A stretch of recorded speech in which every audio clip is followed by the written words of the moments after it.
Because that's a lot of 30-year-old boys in this motherfucker too. Come on. So I'm talking about a 16-year-old boy. Hold on. I'm talking about a 16-year-old boy who already, based on his memoir, I was looking at his memoir, that's why I haven't been saying nothing. His memoir, he said he had already been approached multiple times before all of this. And he was trying to get out of the motherfucking situation. Bambatta was a way out of the situation, getting into hip-hop, getting into Zulu Nation, whatever. And the motherfuckers that was telling him not to go there was kids. So if a motherfucker ain't listening to his parents, and he ain't listening to these drug dealers in Castle Hill, he ain't gonna listen to the fucking kids telling them not to go. Some of them kids already went. We just don't know. Something already happened to them kids. That's probably why they're telling them. When we talk about, listen, you can't get around. Hold on. You can't get around science. Y'all say sources. Y'all say science. The boy's brain was not fucking developed enough to not do, like, it's simple. It's just that's just the science of it. Now here's the second part. 2-year-old brain. See, like but like C. Dot said, like I don't believe that. Hold on, that's fine. But like C. Dot said also, hold on. But like C. Dot said also, if he had been getting fucked with before this, his brain is even further behind than even some other shit. So now I'm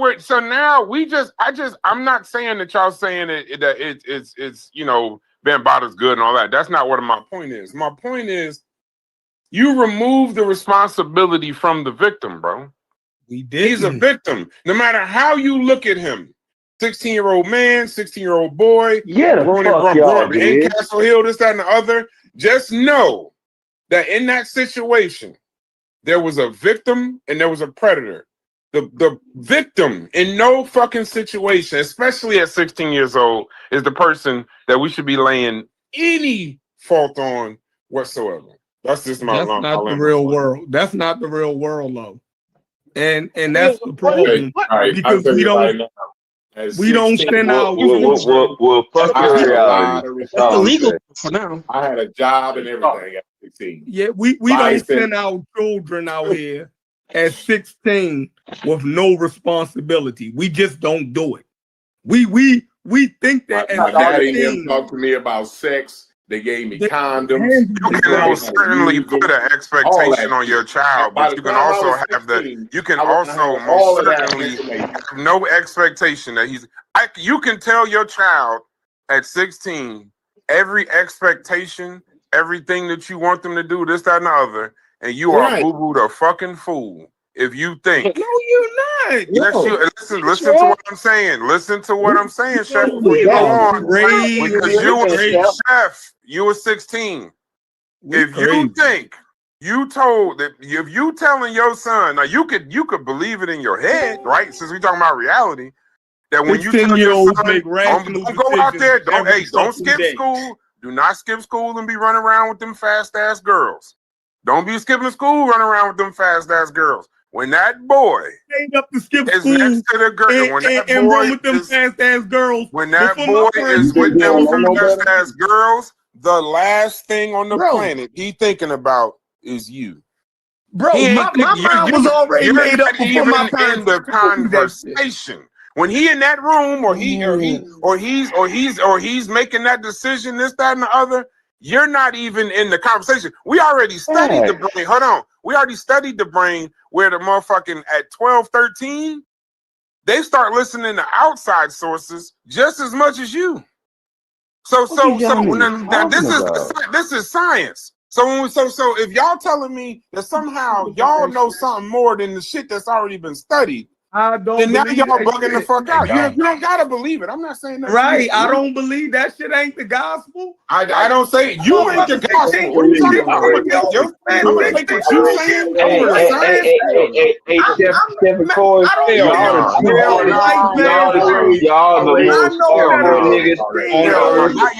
y'all kids know better. The same niggas that talk about. I don't give a fuck. Y'all talk about motherfucking Egypt. Y'all talk about listening to sources. When we talk about prefrontal cortex, now it ain't the guy. Ain't no such thing. Heard you motherfuckers say Bitterman was black. Ain't no such thing. Goddamn Egyptologist told ain't you. No such, but I can't no tell you that thing. the prefrontal cortex wasn't developed. You and Bro, but that ain't the so y'all picking and choosing when y'all use science? Is that what this is? Nah, it's You it's all ignoring good, science bruh. to win an argument? Hey, Chef and Corey, I'm gonna send my kids to y'all. Y'all you ready? ignoring Y'all got it. science to win an argument? I'm ignoring you. No, you're ignoring science. Against a rational prefrontal cortex. They said science says that it's prefrontal cortex, not me. I'm The arguing science against says that the science says that they're prefrontal cortex. Hold on, wait, hold on. I'm arguing against Hey, Corey, I heard you. Hey, I hear you, Corey. I'm gonna send them your way. Hold on, Smalls. The law says, as you arguing with me, but I'm telling you that the law says it's argument. No, I'm telling you, forget you arguing with me. That's fine. I'm telling you, you arguing with the law that says no 16. The law is here to protect the law says you cannot enter a sexual consensual relationship at 16 with no adult. The motherfucking science says to protect us. That's not me. That's not me. And you can do that if I know what you're trying to do. The law is here to protect us. How we raise our kids? Go ahead and do the Baltimore thing. Now the law ain't here for us. How we raise our kids is completely different. How we raise our kids is completely different. Nah, the prefrontal cortex. No. Tell us that the prefrontal cortex is wrong. No. Stay on the fact that the prefrontal cortex is wrong. Say that science is wrong. Say the science is wrong. We're sitting there telling y'all. You say no. Don't say that yet. The prefrontal cortex science is wrong, correct? Wasn't fucking developed. You're saying it's wrong. No, you're saying it's wrong. You from the barber chair. Y'all tripping. So the nigga, so you from a barber chair selling the science is that his cortex was developed. Bullshitting in this conversation. Yeah, you bullshitting. You full of shit. You full of shit. I'm gonna listen to you. 16 years old. Man, get the fuck out of here. Why is 16 years old? Did you know now I'm down the street from calling y'all nigga nasty. That's where we at. You niggas is nasty. Now you about to be nasty How as did fuck. you know better than Brad? You about to be nasty than a motherfucker in 2 seconds. I don't give a fuck about none of that. Listen, no, we all know you don't give a fuck. That's why you just say the wildest shit. At 16 years old, how did you know better with your prefrontal cortex? We're not talking about me. Yes, we is. We're not talking about me. We're not talking about me. We're not talking about me. So there's a We're not talking about me. We're not talking about me.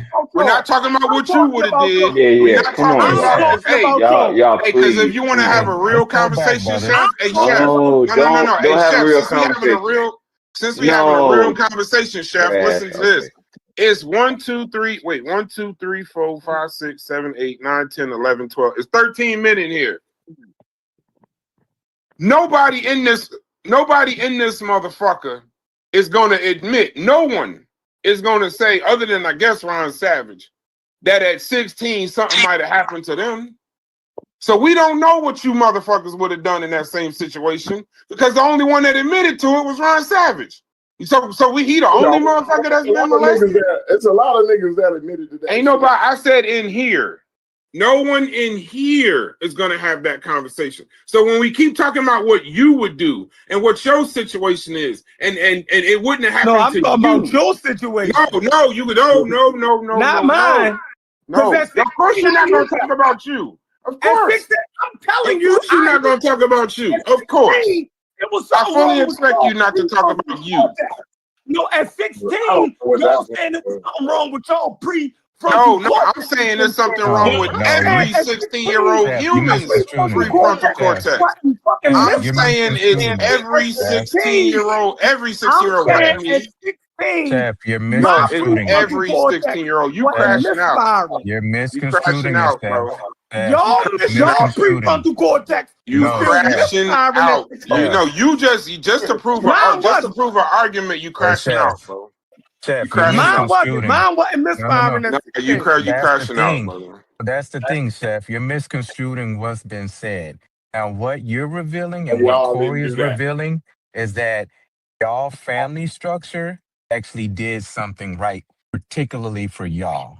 Subjectively, what y'all experienced, the information that y'all got in y'all family culture, cultivated a more healthier brain development in y'all. So y'all was able to make more conscientious decisions to help you navigate your environment. Not about responsibility, or is it about intellect? It's about all of the things that go into your brain being a little bit more healthy. Cannot generalize that to every black 16-year-old black male, 15-year-old black male, 14-year-old black male in your community. That's where I think you and Corey may have kind of a misalignment. How y'all understand the development of young black males. You're adultifying them by saying that at 16, they supposed to be making conscientious decisions of a man right away, and they should know how to navigate every situation. All black males should be No, as doing a that. child. And if that was the case, wouldn't always jump on the premises that something is wrong with us if we was that healthy and we was that functional. Mujasi. Obviously, there's some things that are complicated in our community that does not allow our brains to develop in a healthy way. And so when Brass is talking about that prefrontal cortex, he's talking about a whole neurological makeup that can get hampered based on our lack of nutrition, trauma in our life, our stress, inability to feel safe and secure, or even healthy relationships, in our own family. All of that impacts whether or not certain parts of the brain are developed. And when that's delayed, you could be staring at a 16-year-old boy, but he operates on a 7, 8-year-old cognitive level, emotional level, and conscience level. So you, brother, I really encourage you to do a little bit of research into just a basic research and basic brain development so you can understand the dynamics of why this conversation is a lot more difficult than what it is. But your experience, valid for you. Corey's experience, valid for him. But don't generalize that to every 16-year-old black male in the hood. And I'll land there. The law treats. Hold Before on, you, appreciate you. hold on. Appreciate you.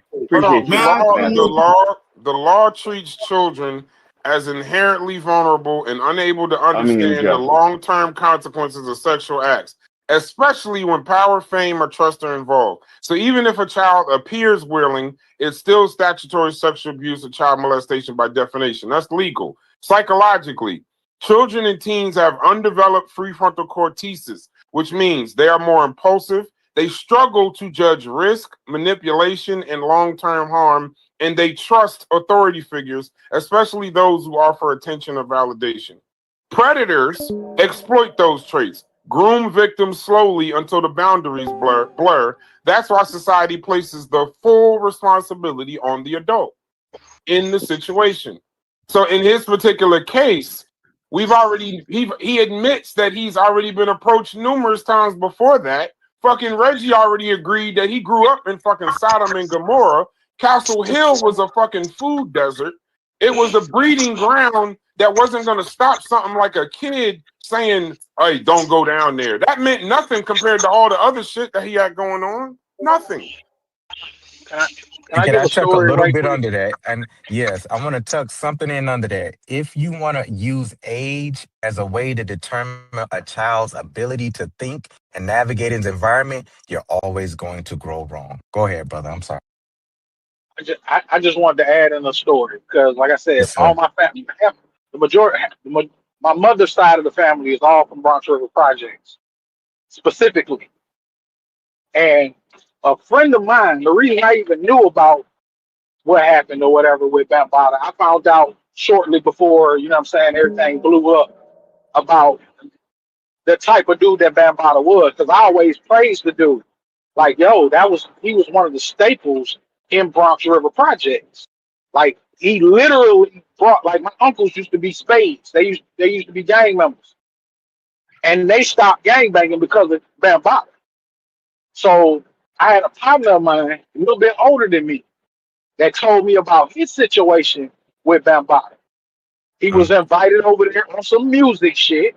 Like, yo, you know what I'm saying? We're gonna try to see what's up and see if you got some bars, this, that, and the third. My fam go over there, homie go over there, thinking that's what it was on. And he said the nigga Bambatta try him. Now, He was young at the time. You know what I mean? He didn't go Uh-huh. for it. He was automatically like, hell no. You know what I'm saying? And was trying to get his way up out of there. But he was telling me about like why he ain't say nothing when the nigga tried him. And I had to think about that, like, yo, yeah, yeah, because Bambaataa respected. Like, look at what happened to Hassan Campbell. You know what I'm saying? When he came out with his situation, most folks roasted that dude. You know what I'm saying? And Hassan Campbell was a G. He was respected in Bronx River. He got bodies the whole night.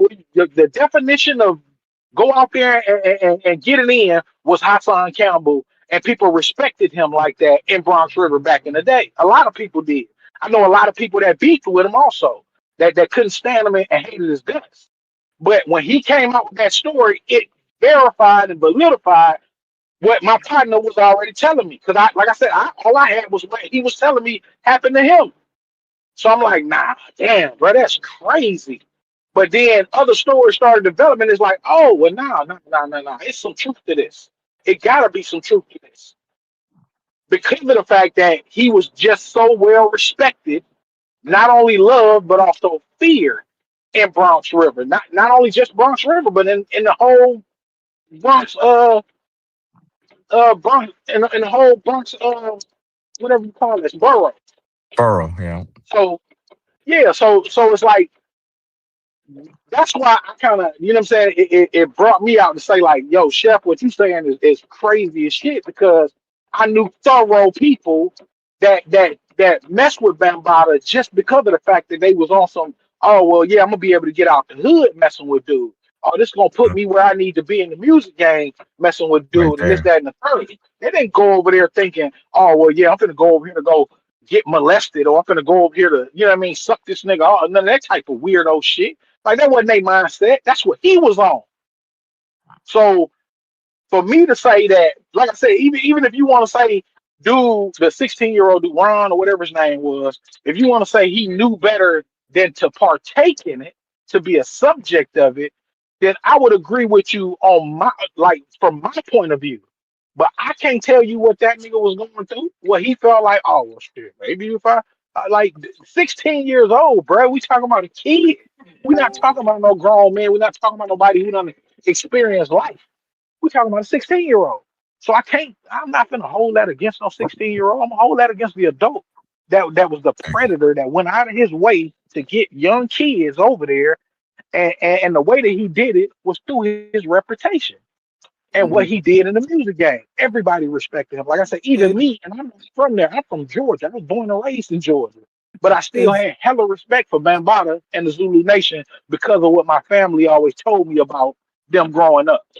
I just want to add, I want to add something to this conversation. Like I'm listening to everybody, um, and I'm not trying to come off like I'm the authority on the situation, but I am the only one in here that was a fucking member for like 37 years. So I think I got a little bit more insight than a lot of people got, and I've tried telling people a lot of this shit, and there's a lot of people who don't believe. So this whole shit. That's why I started when he brought up polite earlier. I was going somewhere with the polite thing, trying to give you all an alley oop, but it deterred because everybody jumped in the conversation and started talking. In this situation of this pedophilia,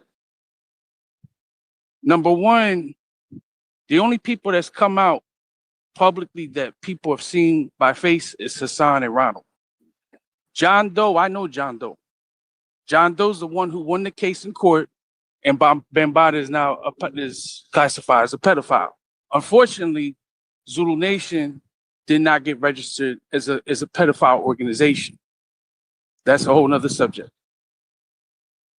I can tell you that I know many people, and there's a person that Reggie mentioned when he was talking about people from Castle Hill and shit. There's a person he mentioned. There was two people he mentioned that I know.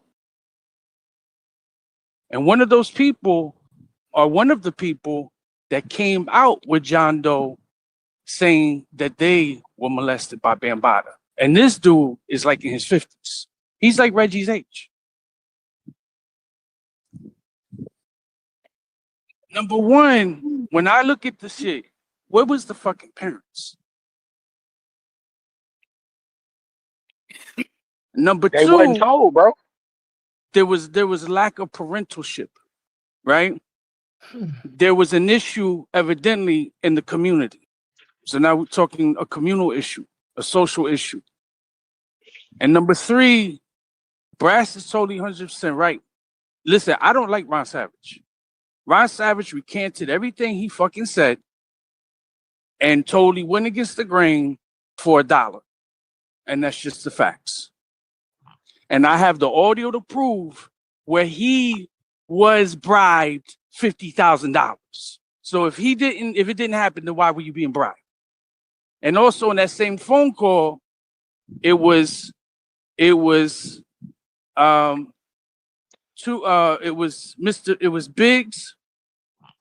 and it was somebody else. The other person in the original copy, it was this other person, I can't think of his name, and Bambatta was on the call. But the audio you'll hear is Biggs from Soul Sonic Force and Ron Savage. So why are you being offered $50,000?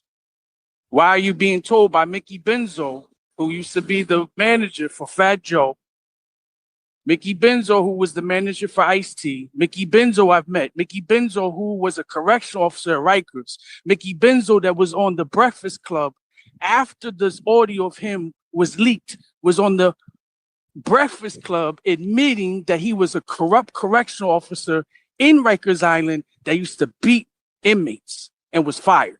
So he's telling you his character for anybody who's never met Mickey Bozo. Mickey Benzo is on record, on audio, saying to Ron Savage, who then states he was never molested, who turns around and says, why are you doing this to the brand? Why are you doing this to our legacy?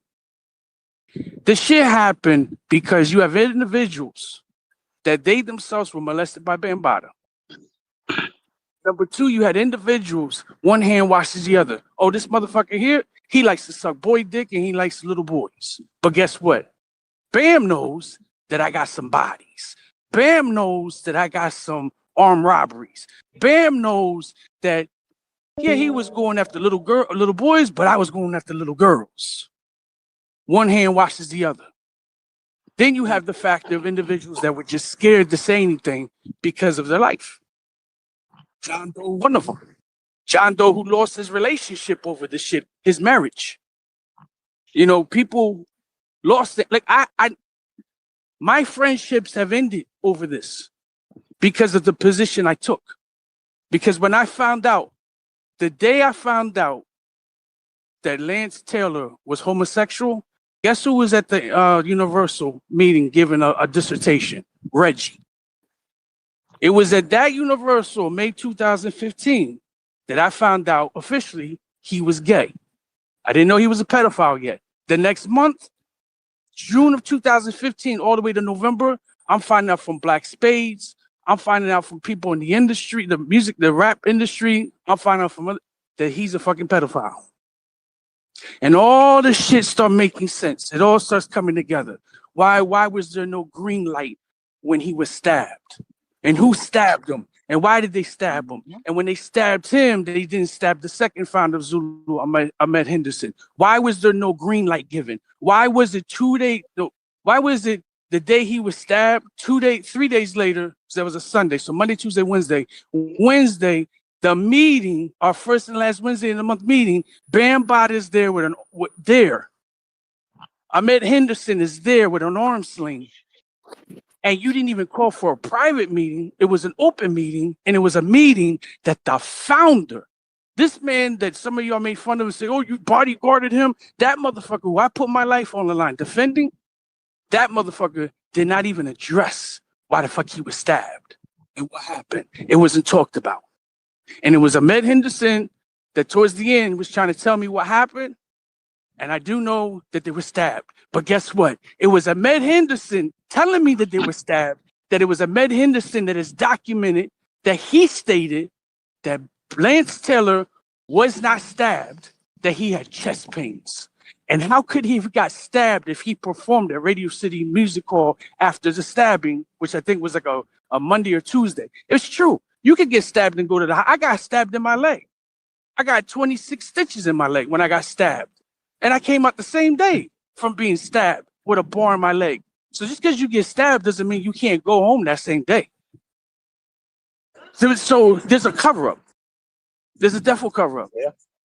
So now with this, with this cover up, again, Ron Savage. If you've ever met Ron Savage, it doesn't take you to be a psychiatrist or a therapist to know there's something wrong with him. There is something definitely wrong with him. He's definitely off. The elevator does not go all the way to the top. Now, could that have been because of what happened to him? Could it be also that his sister, whose boyfriend at the time was a Zulu, could it be also that the boyfriend, Bambatta, made Ron Savage suck the boyfriend off? You understand? It wasn't just towards with Lance Taylor, it was other people. Like, this shit is disgusting, right? There was a lot of people. And this, and so it's a thing of like, this subject, it's like you got people who blame the victims of Dr. York, who blame but you, Tariq Noel, but you, Nikki, but you. Okay, like this is what we gonna do. So in other words, if a woman goes out and she's wearing something provocative, that means that because she wore something provocative, she should therefore say, well, if I get raped, it's my fault. It's my fault. If I go out and I have on a 28 karat gold necklace, that means shit. You got the right to rob me. No. You should proceed with caution. You should watch your surroundings. You should be observant. You shouldn't be fucking retarded. But at the same time, you have to understand too that you don't know what these people went through when they were younger than that. So that means if they went through something younger than that, then that means that they suffer from Stockholm syndrome. And if they suffer from Stockholm syndrome and they keep going back to this person, it's because they don't feel love. They don't feel love. They don't feel nobody wants them. They don't feel worthy. So they're going to go to the person that makes them feel great. So if you make me feel great, but that also means by you making me feel great and you telling me, oh man, you're a good kid. Oh man, let's go get some ice cream. But guess what? You got to suck my dick. They're going to fucking do it because they don't feel loved. They don't feel appreciated. They're victimized. They don't know what the fuck is going on and they're confused as a motherfucker. Every single person I know who has been molested, it is the same story. I would say over 90% of the women I've been with have been molested, and it's the same story. And some of them begin to even sometimes suffer from being confused sexually. Whether do they like women, or do they like both, or do they like God? Like I don't know what the fuck I like. And it's a traumatic thing. It's traumatic. This isn't some easy fucking thing. This is a very complicated, intricate subject that is detrimental, is horrible, and it's something that should be empathized and sympathized. Like, this is fucking crazy. Like, fuck Ron Savage, but at the same time, the shit shouldn't happen to him. I don't agree with everything I don't agree with a lot of stuff Hassan Campbell says, but that doesn't mean that should have happened to him. Right. You know what I'm saying? Like, there's probably people, I don't know, that we all may know that we just don't know the personal shit. What could have been what? That we probably like, yo, fuck that person, they're a scumbag. But did they deserve to have this done to them? Like, is that cool? Like, have you guys watched Ronald Savage's live videos? Again, it doesn't take you to be a psychiatrist or a therapist. Watch his live videos and you tell me if he's sane. He doesn't need to be on camera. He's fucking Cuban. crazy. Cuban. I don't even know who the dude is, but I can tell by everybody who was affected by dude, they all have some type of mental issue. Like it's and that's what I'm saying. That's the thing about a predator. A predator will find the ones that have that issue. But also the thing that made Bambatta so different is the power that he held in the Bronx. That's what kept the secret for so long. Is that power and that fear that he installed in the majority of people, not even just him, not saying that him, but the idea of Bambatta and his whole crew and everything. That idea always kept a fear in the back of these individuals' minds. Like I said with my homeboy, that was his reason for not saying nothing to his parents. Was Yeah. because he was like, oh hell no, you know what I'm saying? Them niggas came and nah, bro, we can't have that. So I'm like, nah, what you mean? Like you post, bro? Nah, hell, I'll be damned if a dude come at me. Like for one, we would have been fighting. There wouldn't have been no, you know what I'm saying? None of Mhm. that other stuff. But I had to understand, like, I don't live in Bronx River, so I ain't got to come outside every day. But I remember what it feels like to come outside in Bronx River every day.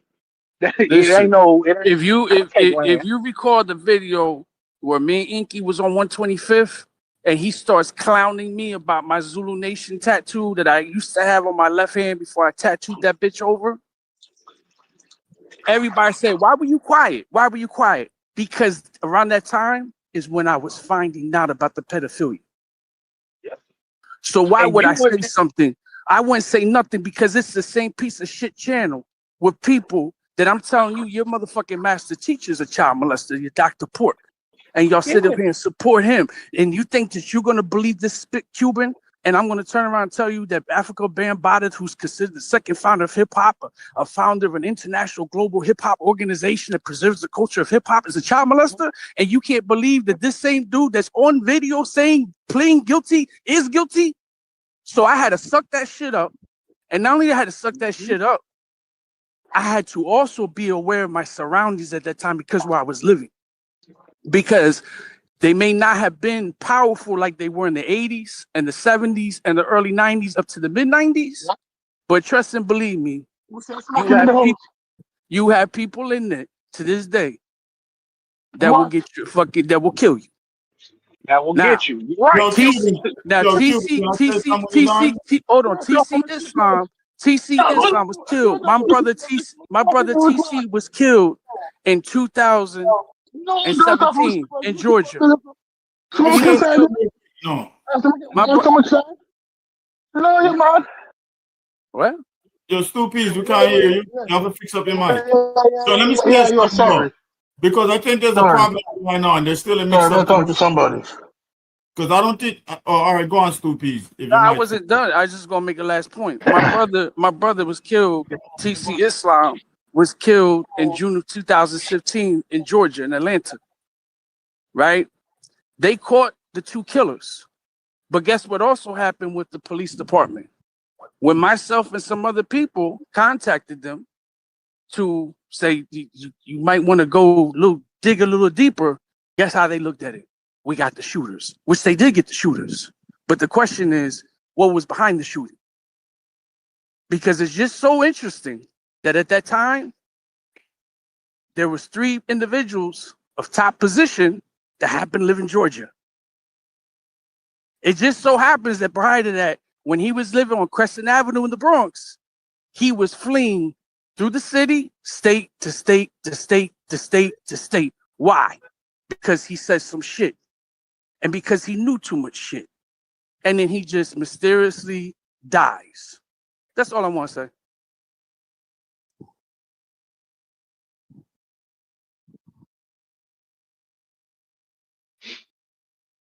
Hey, now that was real. No, Cuban.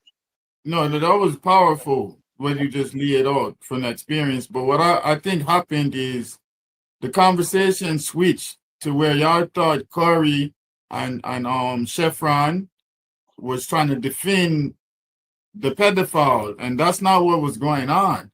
What they're trying to defend is the fact that this person should have a certain awareness and should respond to the awareness, and we should expect our children. Now, and Bryce brought in the scientific part, and he said the legal part, but you still got like 30 states in America where the legal consent law is 16. So that means they expect you to understand something about sexuality at 16. Then you have another 8 or 9 states where it's 17. So at 16 and 17, you're supposed to start understanding something about sexuality. They expect you to legally. And then the rest of the states are 18. That's only like about 8 states. So we have this perception that the law expects you to be 18 and 21 to have this sexual understanding, when 30 is the greater percentage of the states, the contiguous states. So the 16 is where you're really supposed to have this sexual responsibility and start coming into your identity sexually, where you're supposed to take heed to warnings and understand the abuses that might take place to you. Your community is supposed to express these things. And Reggie tried to lay a foundation where they use fear, but then certain people didn't heed that. They went and they got victimized because they went around people that were victimizing people. The same way people went and joined gangs and went around murderers that and you get consequences for dealing with that. And I think they were expressing that there's a responsibility on the youth to not go put yourself in those certain consequences, despite the inhibitions of being young and all of this. There's a standard set and expected. Some deviate from the standard, and they're the consequence. They got to be pointed out as the example as to why you shouldn't behave, why you shouldn't make those decisions. Because not the majority of people made those decisions that even lived in that community. Yeah, so I think you different arguments. Even if at 17, hold on, what are we talking about? That's not the argument, though. Even if at 17 it was deemed consensual, even if at 17 he can make the decision, a 30-year-old man still can't have sex with him. What are you talking about? I said you should have a sexual awareness. No, but listen to what. Did you hear what I just said? Hold on. You just said legally. You expected to be able to just said legal. You just said that they should have some understanding. No, I said that the consent law. Man. No, I said the he was in his 30s. You're doing an emotional appeal now. What I said, I'm not emotional at all. Shows that the law expects you to have an understanding. I'm not emotional at all. I'm telling you the law. I said the appeal you're trying to do. You bringing up the consensual age of sex. Sexually aware. Y'all not qualified to relationships or none of that. Y'all are not qualified to tell if anybody is sexually aware. No one in this Discord. So even if he's 17 and the law says he is somehow now able to have a consensual sexual relationship, he can't have no consensual sexual relationship with a 30-year-old man. That's still statutory. So why are we trying to figure out how this shit is somehow right? How this shit is somehow like well, you know, if it would have went this way, it could have went. If it happened this way, then possibly it happened this way. And this nigga said that he told them, and then this nigga said he got 50,000. Like all of this shit, it still adds up to a very simple premise. A 30-year-old predator preyed on a 17, 16-year-old kid. So we're not. So even if we're not doing the right, wrong, and otherwise conversation, let's just keep it at that. So while we're bringing up all the points of this and what could have happened on both sides of the conversation, a predator took advantage of a child, and the responsibility is with the 30-year-old, with the life experience, the who knows whatever's going on, but the nigga that's this, that, and the third, like it's his responsibility. It's not this child. Not this child.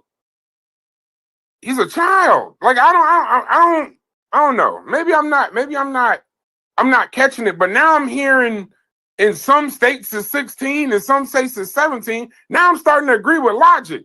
Every time these arguments come up in this conversation, somehow it feels like y'all were trying to remove some blame from the predator nigga. Right. You see, yeah. How are you able to make that argument in some kind of way avoid this one too? Yeah, don't even tell. I don't give a fuck if it's some states is 17 and some states is 16 and he should be sexually aware and all this other shit. That has nothing to do with what we're talking about. Because every time y'all keep saying that y'all not saying that this is right or if it's wrong, but you keep giving, y'all sound like his fucking public defender. No. Like you presenting a case for this nigga. This is what I'm saying. This is shit what is I'm saying. weird. This shit is getting a little crazy, bro. So you go ahead and beat the straw man up again, bro. Corey, Right? you weren't even I never talking. defended the nigga. Corey, you weren't right? even talking. I wasn't talking to No, you. but you keep saying y'all, right? No, And then okay, talking then about the comment anathema. that I I say made. no, I'm the one who anathema. made No, the no, comment. stop. Then I say anathema. I'm the one who made the comment. Right? No, So anathema again, is the I'll let nigga you that's go. hold I'll on. let you go. I can't No, go. Corey, anathema. I'll say his name, anathema. Because the nigga is now Anathema presenting different he wasn't states. doing what you saying either, though. No, he did. He starts telling me certain states is 17, Yeah, certain he states was he's he sexually started talking aware and all about this other shit. that wasn't what he was Yeah, talking about he is was saying the Corey point. awareness, Yeah, right? Corey No, brought up he's that talking point. about different. He was Hey, saying Brass, that the Brass, legal don't system run. respects. Brass, don't run. Let this nigga talk. Let him talk. Go ahead. What do you Right. mean don't run? What you talking about? And it's wild because just a few minutes ago, Small said he think he agreed with me, but now it's let this nigga talk, right? So you all I over don't the even place. know what he's talking about. I don't I even just think asked you him what is know he what talking Small about. be talking about, right? I just I asked him what literally he's talking just said about. let you talk. I Yeah, want to know. I believe me, like I No, read, I'm I saying hear I don't know what undertones Smalls is. better than anything, I said better than the Smalls. What are you words you talking say, about? That's what I was right? asking. I hear Wow. what y'all Damn. trying to say. Again, I hear No, what y'all I'm trying to not, say Corey. If you because think I'm now we talking about you, saying brother, now I'm we're being very saying. clear. I said his Go ahead, name. I'm gonna let y'all talk again. Yeah, I said his name. When you start telling me different, If I would have said let the brother talk, would that have been better? I don't know. What's But going on? when you start telling me different states of the union and the different ages, and some states got 16 and some states got 17, the only thing it sounds to me like is a defense. He was making a point. He was making an overall point. It don't matter what it sound like to you. It was the point that he was making. Logic made the same point. He ain't crazy. Logic made a wild point. That was wild. It wasn't even logical. What Logic made the point. No, it do make sense. I'm still trying to figure out how you can avoid because he's making a both of false those conversations. How can you? If I'm only talking about there this. is But no completely dichotomy, avoiding that. and then you try to place a dichotomy there, that's illogical by If definition. you're adding blame to the child, you're taking I'm not blame adding from no the predator. I'm not adding blame. But that's what Corey, I asked you. I asked you. You're not about to sit here and say which one of them has more responsibility I than never the said other. I any of actually that, said though. that. I never said I said so. Since you're not having that conversation, I'm trying to figure out how can you avoid it while telling me about how responsible the child is. So, like, what part of my point didn't you understand? Go ahead. I understand your point perfectly. It's like you're saying that the child. So now that you understand my point, you're saying that the child is prepared, right? Box me in Right, with that's the your straw point. man that you're trying to be. Though. I don't want to box put you me in the in car with some straw man. Though. I'm not trying to do the straw man. I don't know. I'm trying to say that you're saying the child is prepared. If I'm putting you in a box, it's that. I just asked you. So would you disagree that the child is prepared? Understand? Go ahead. If that's a box, is that a box that you saying the child is prepared? He's prepared and he knows better, right? Is that not? No, not a child. A 16-year-old young man is. The 16-year-old young man is prepared He's a and child. knows better. That's what you're saying that he's prepared and he knows better, right? I didn't raise my son as a 16-year-old young man when I was talking to him about condoms and how to get pussy and all that shit, right? You was talking to him about adult shit at that point, he was right? a child. He's a child. You were trying to prepare him to be an adult. He's a child. Young man. You're 16 years old. You're a child, bro. Can I say I'm asking you a question. Go ahead. Ain't no You was way trying to. You wasn't preparing him for childhood when you was teaching him how to use condoms. It's like 7 niggas. It's like 7 green lights going off as I'm talking. But I was quiet for like how many? I'll let y'all go. You're right. This is my last. This is my last. I didn't speak in an My hour. last point is when you were talking about condoms. While y'all was straw manning me, I was quiet. At least let me get my clarity out on it. You know what I'm saying? This nigga super wavy is a dick sucker. Again. I don't like this. When I was raising my 16-year-old son, when he was 16, I was looking at him as a young man with responsibilities. Right? That's why I showed him how to use condoms and shit at 16, because I know he was having sex at 16. You see what I'm saying? So he has a sexual awareness and a responsibility as a 16-year-old. Now, am I saying Bambatta was right in any kind of way, shape, or form? No. So why the fuck is y'all keep on bringing Bambatta up? So let me say that. My last point, Corey. Hold up. My last point that I'm trying to make with you, Corey, is when you was preparing him for stuff like that. You was preparing him for going into adulthood. When you think of sex, right? See, this is another conversation. Hold on. This is another conversation I feel like you also would have to some degree be avoiding, right? When you think of sex, you don't think of childhood, do you? No, I wasn't thinking of my right. son as a child. I was thinking of him as a young man. No. I'm just saying, like when you're just considering the word sex, like it's nowhere near childhood. No. Okay. So that's why I wouldn't talk. That's why I wouldn't talk to him at 12 and 14 about how to use a condom. I waited till he was 16 to learn to tell him how to use a condom. Right. So, and I feel like that's a common sense reason why, right? To me, that's where I was at when I was making my statement. That's why I feel like that's. What are you saying? I don't even know what you're saying. You didn't get what I was saying. I'm trying to explain how that's not something that you would tell him about when he's 8. That's not a conversation. How am I being weird about that? With this? What does 8 have to do with this conversation, bro? Because you're using 16. You're using 16 as a number where he should now be prepared. Like we could both agree he's not prepared for that situation at 8. Yeah.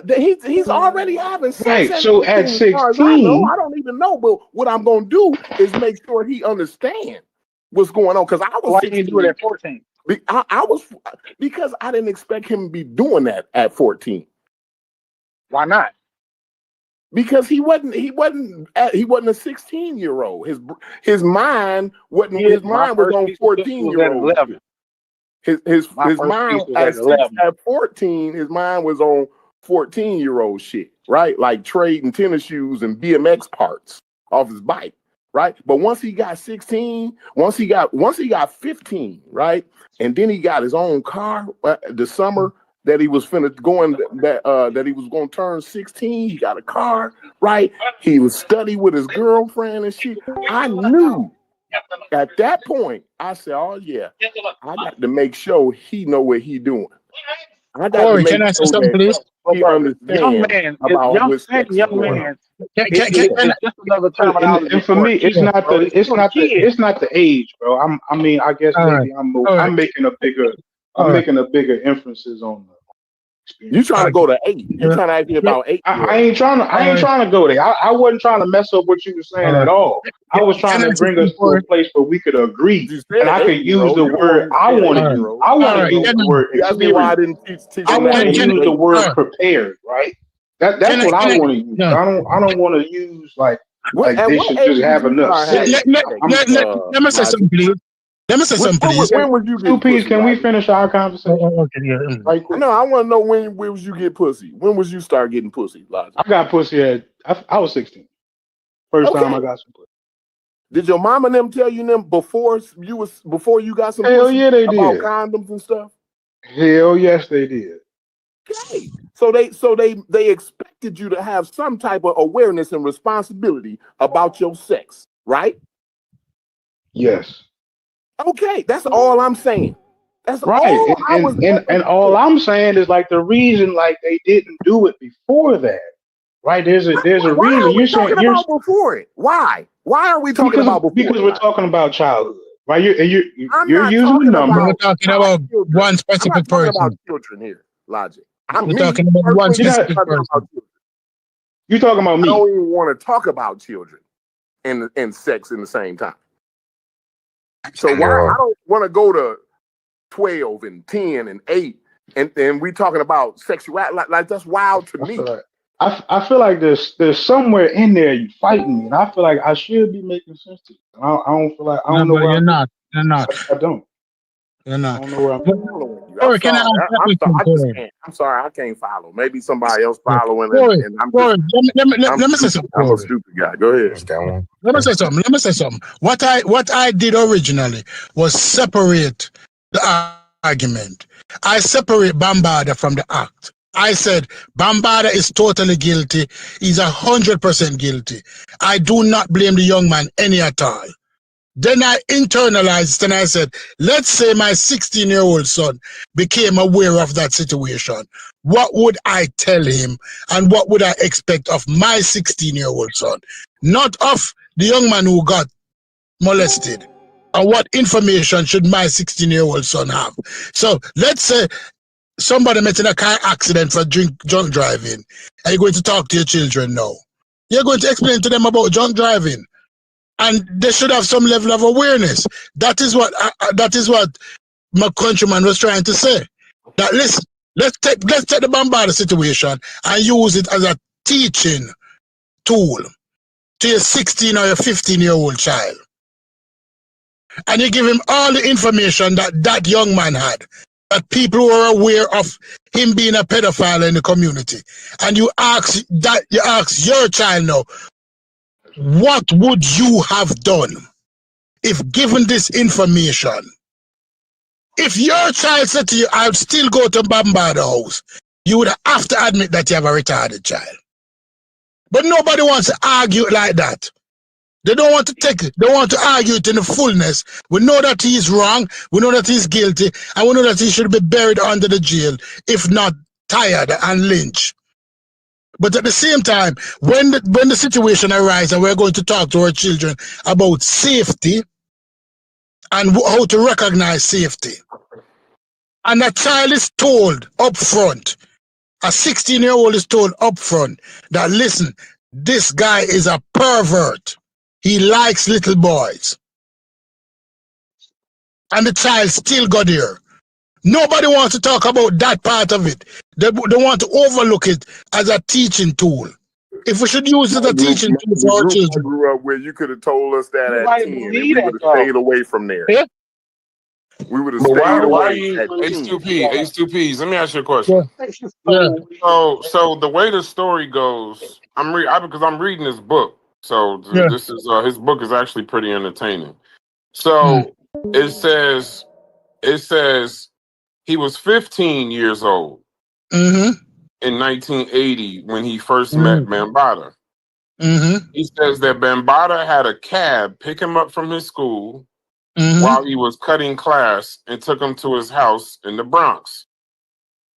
The 15-year-old, he wasn't 16, he was 15. 15. He was 15. Told him to go. Bambatta told him to go. This is in a book, so it ain't no, I'm gonna just read it as PG as I can. But it says, he said he told him to go into a room where the TV was on.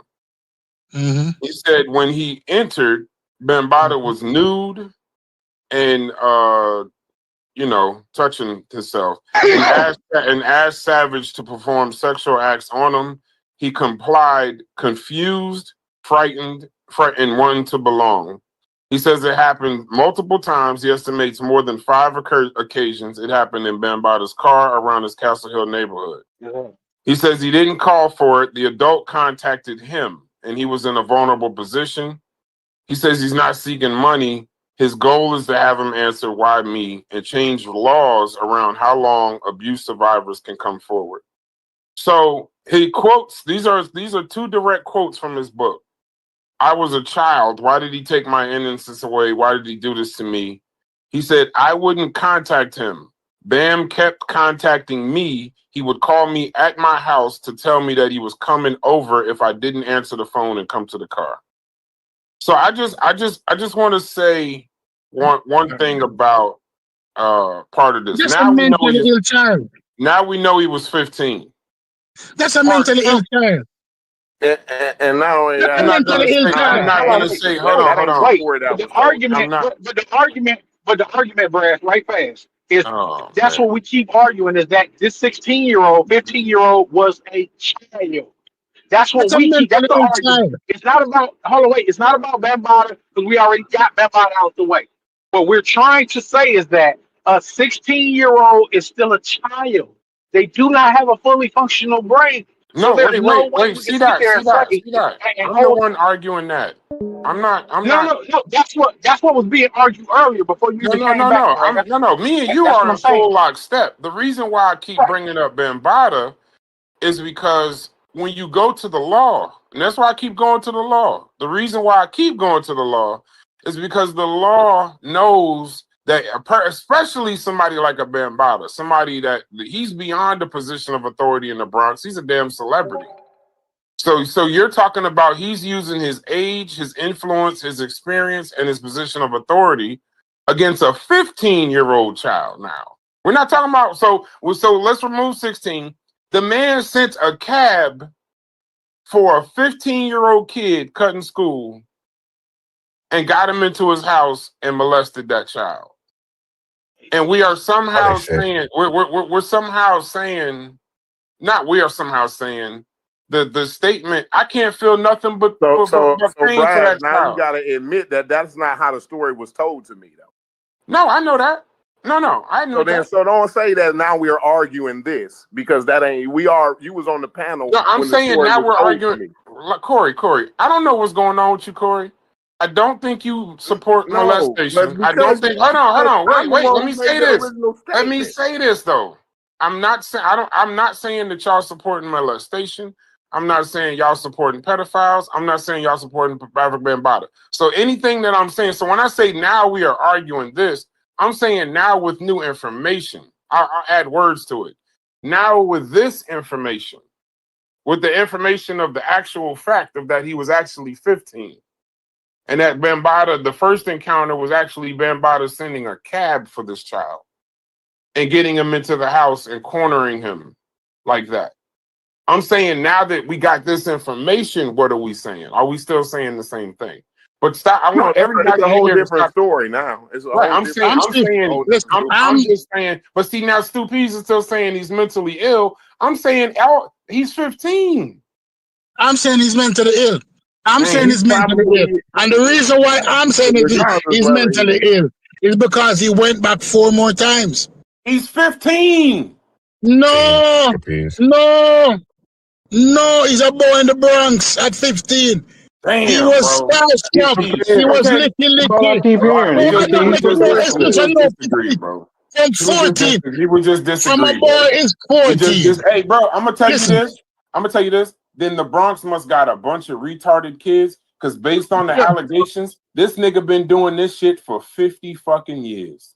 Yes. You trying to tell me all of them motherfuckers is all of them? It ain't just the only thing they all have in common is that they children. I'm not saying it's stupid. What they all have in common is that they children. Hold on. You want me to believe so that you can somehow win this argument? That it's just that the Bronx by itself just has this large stockpile of retarded children. Kids. Yes. What? Yeah. Yes. And grass with a whole entire predator who's taking advantage of it. So this shit is fucking dumb. Y'all, Come on, Stu. You maybe we missing something. But based on the story I just told you, brother. Can I speak? Hold on. Based on the story that you're telling me. Hold on, Stu. Based on the story I just told you, if you come out of that saying that the child is retarded because he went back, then that's a different conversation. But then also there was a drunk driving thing that I agree with. The children can drive and they have the mental capacity to drive. I'm assuming it must be different than other things, right? So I'm not a scientist. I don't know. But even in the thing to drive, right? One of the things, like Corey, you know this, on Call of Duty a couple years back, matter of fact, Stu Pease, you know this too. Call of Duty a couple of years back, maybe about 3, 4, 5 years, something like that. Matter of fact, it might be almost 10 years.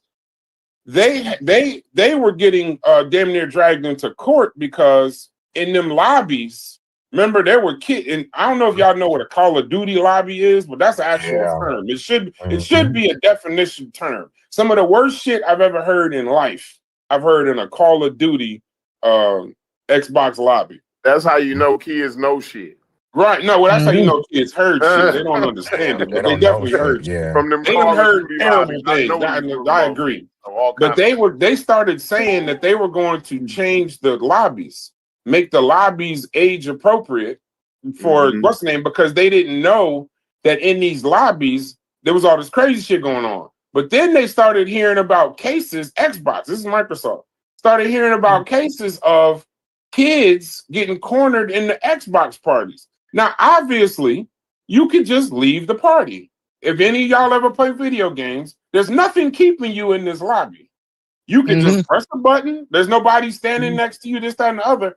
But they have tapes and hours and hours and recordings all across the United States of children having full-on blown conversations with pedophiles and molesters, motherfucking then taking it offline, sending pictures, meeting up in places, all taking place in a lobby.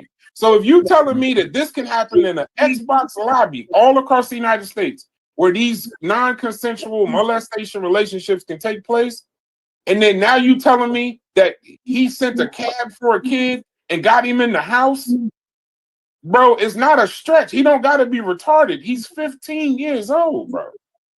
15. It's not a matter of retardation, Stu. Come on, Stu. Can I answer now? Yes. Can I answer now? Yes, of course. I am a ghetto youth. I'm a product of the ghetto. I'm a ghetto boy.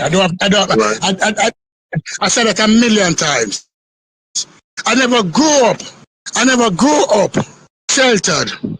I learned about sexuality from an early age, way before 15. As all ghetto boys know, that people fuck. We learned that from an early age, especially. I didn't grow up to know that mommy room was way down that end. I didn't hear them fucking. We know what fucking was. And even adults, uncle and cousin and friends come around. The jokes always turn fucking blue.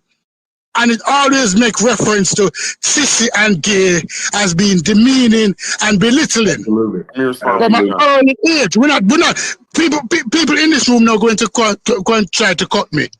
And if I'm but this, when you're done, I want to respond. If I'm but me, so your sexual knowledge in the projects is different than Betty and Sue who grow in the suburbs. This wasn't a suburb dude. This was a ghetto dude who learned about sexuality as early as 8 years old. They learn about it early because it is spoken of. Right? He went to Bambatta because he was a licky youth in terms of he wanted things. They were poor, as Reggie said earlier, and he wanted to shine, and he sees Bambatta as a way to shine. He got attracted by sparkly things, and he went there the first time.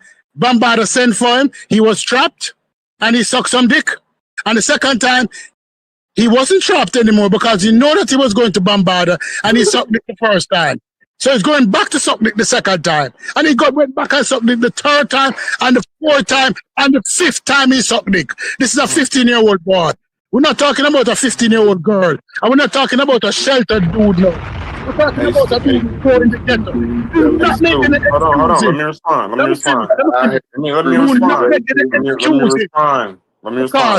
We got your point. Let me finish. When dudes in my community were gay, we knew, and they were ostracized from early as possible. We knew what it was and the ramification of what it was. So he chose to go and suck dick the third time. Excuse that. We got you, Stu. So let me just say this. Another thing in his book that it says, because with context, maybe the context of it is this. Another thing that he says in his book, though, is that his earliest sexual encounters were with older men trying to have sex with him. So when you keep saying that he knew this and he knew that, he knew this, I'll tell you the one thing he did know was that, older, that was his introduction into sexuality. His sister's boyfriend trying to take his sexuality. So here's a point I just want to make for you. One thing in these conversations, I don't understand why we keep doing it, but I'm gonna assume now we're just doing it because it helps arguments. When we have conversations about Black children all across the United States, even in different ghettos too, because I born on a farm, grew up in the ghetto. all children, when you start personalizing what you would do, you kind of invalidate the conversation, because we're not saying what Stu Pease would have done in the Bronx in 1980. I'm not saying what I would have done. No. I'm saying what is actual knowledge. Let me I'm saying that they learn about sex earlier than kids. Stu Pease. I'm not saying that what I would have done. No. Let me finish. What age did you start hearing about sex? You said that you was a ghetto. You said you was a ghetto boy. He was a ghetto boy, so he should have some understanding. So what I'm saying to you is this: everybody's situation, everybody's mental makeup, everybody's diet, everybody's support system as a child isn't the same.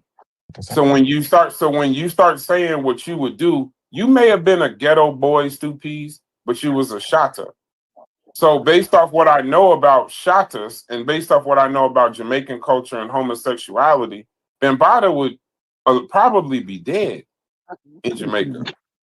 But we're talking about the South Bronx, a boy who's been preyed on when he was younger than 15, like 8, 9 years old. That's his introduction.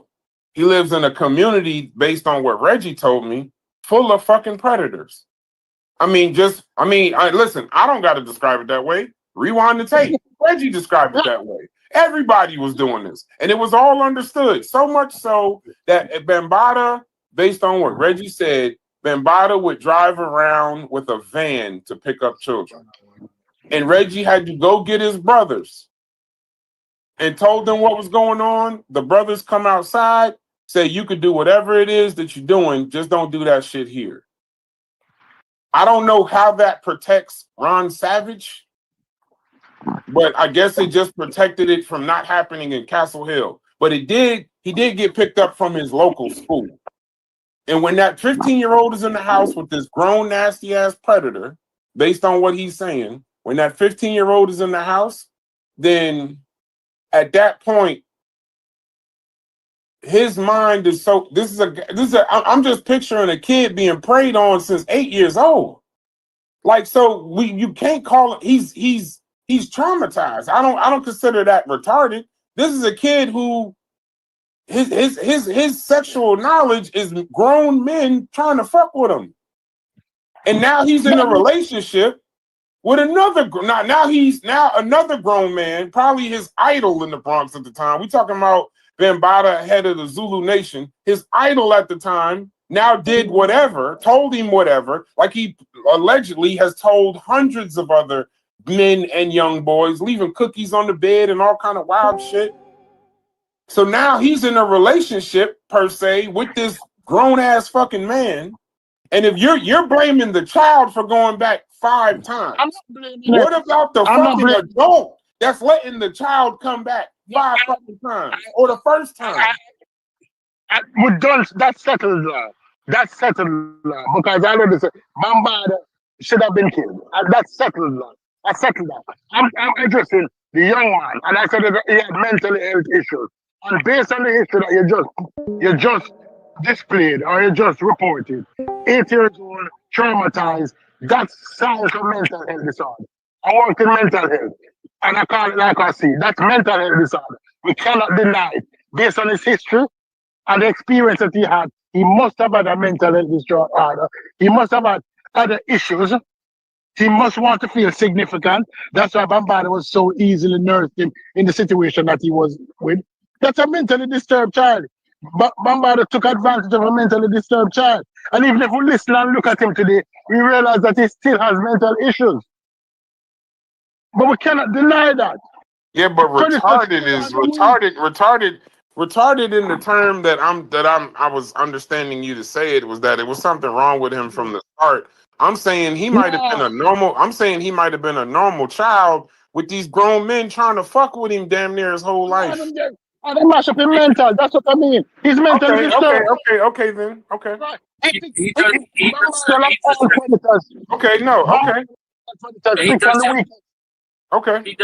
Yeah, Reggie didn't tell the story the way that was not the way Reggie told the story, right? He didn't say. I wish Reggie would come back up here because I think Reggie was capping. personally. I don't know. I thought Reggie was. Listen. I didn't think Reggie was capping. Maybe he there was some details he didn't know, right? But the way Reggie told the story seemed pretty credible to me, right? Well, you think Reggie was tapping on them? Hold on, why y'all wait? Can Corey finish his sentence? God damn. Yeah. Corey, I apologize. You're right. I apologize. But I actually after he gets. Well, I was just saying that I didn't get the story told to me that way, right? Reggie told me that they were 16, right? Ron Savage wanted to be seen, be on the scene, right? So he went down, he got him a fake ID, right? To say he was 18, right? And they told Reggie, or they told Ron Savage, right? Don't be going down there fooling with them because, hey, they be on some other shit, bro. So while you got your little fake ID and you thinking you grown, right? They on some other shit that you don't want no parts of, right? And he went down there anyway. So that's what the way Reggie told the story to me. Yeah, and shouts to this brother. Hold on, I'm gonna give a highlight real quick and then let C-Dot answer Cuban. And also shouts to this brother. He became a New York State Democratic Committee member for the 76th Assembly District, founded a youth advocacy nonprofit called United Coalition Association, focused on preventing gang violence. And he lobbied for the Child Victims Act in New York, a bill extending the statute of limitations for survivors of child sex abuse. So he's traumatized, but definitely functional. He's definitely a functional human being, and matter of fact, going even further to protect other children. So it could have went the other way because in most cases, hurt people hurt people. In this case, it's a hurt person that's trying to help people and other children to because I think that's one of the issues with Bambatta's case or cases, whatever, is that the statute of limitations is clearing him from a lot of the cases and a lot of the accusations that he's got because the statute of limitations is short. So but hold on, stay right here though. It says there's no record saying that he was disturbed or unstable before the encounters. He was a teen involved in hip hop circles. He was actually helping promote early Zulu Nation events in the Bronx, and by most accounts, he was a kid trying to belong. So he was actually, and here's another thing. He didn't say shit about this for 39 years. He held on to this shit for 39 years. Black women hold on to their shit for years. Now, can I ride with you right quick? Go ahead, see that. I want to answer his question, but I want to ask him a question first because the reason I said what I thought Reggie was capping on was him being 16 when they already knew that Bambatta was on this weird shit. So that was the part I felt like was capped because I'm only 43.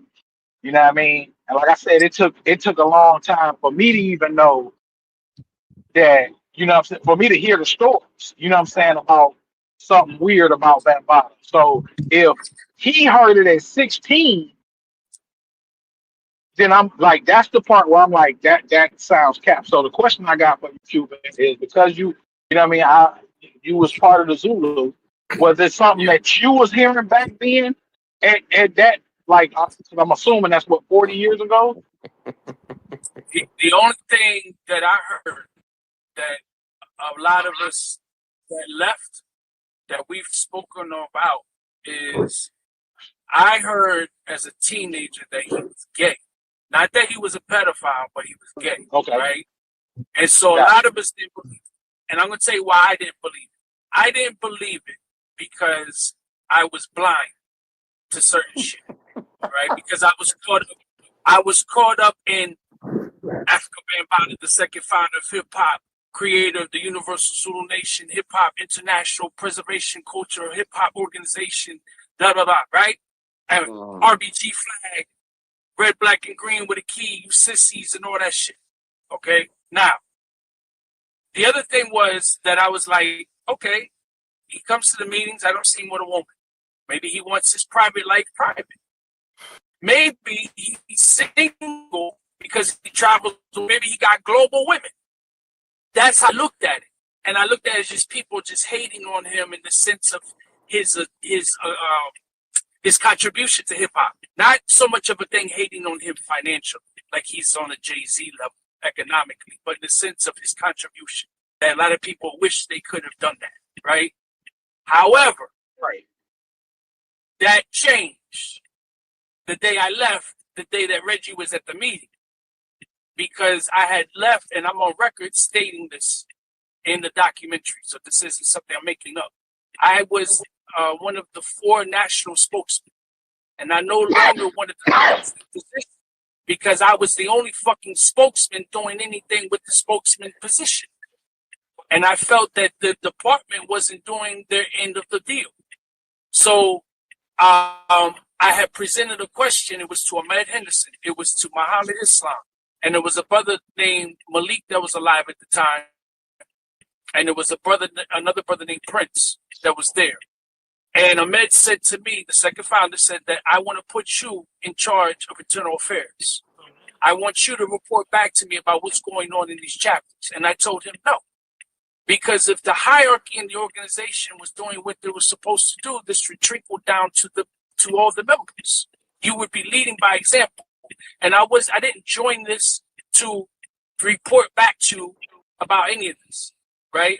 That's not what I joined for. So I said to him, but let me ask you a question. I said, my question is, are homosexuals allowed to join Zulu Nation? Malik, who passed away, grabbed my shoulder and grabbed it very tight. And he looked at me and he said, brother, you would be surprised who's gay in this nation. When he said that, he didn't have to tell me who. And Ahmed and Muhammad will look at him like, motherfucker, shut the fuck up. And I'm looking at them now like, what the fuck is going on? And they changed their face. But and Cuban, when they one thing, right? When they stated that, I literally did not tell nobody goodbye. I walked out the National Black Theater, and that was it. Because I knew that's all it was. Because here's the crazy shit. Around the corner from 5th Avenue and 125th, there was a stencil of an old image of Africa Bambaataa when he used to have like a mohawk.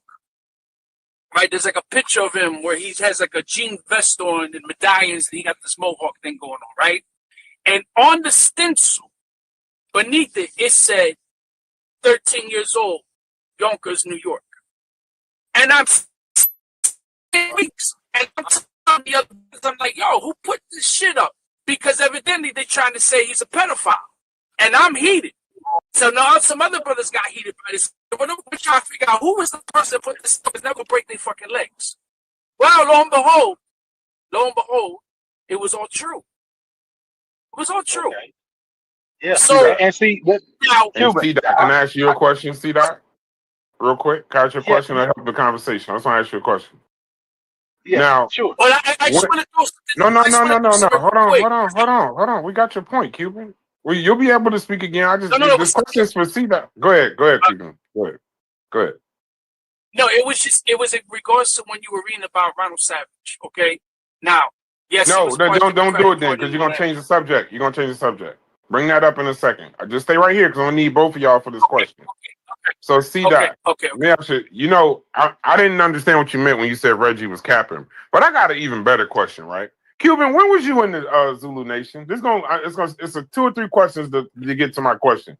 What year was you in the Zulu Nation?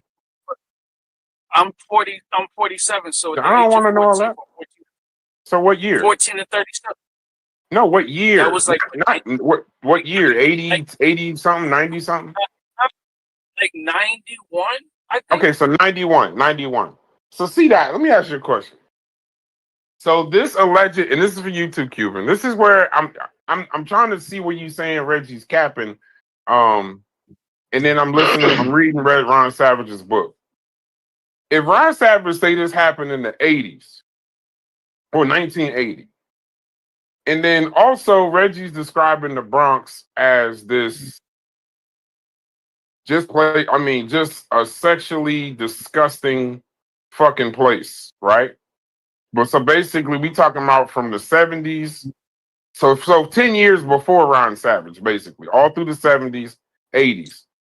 My question to you, C. Dot, would be this, because I don't know if he capping. I'll let Reggie speak for himself. He said he coming back up here. So my question is this.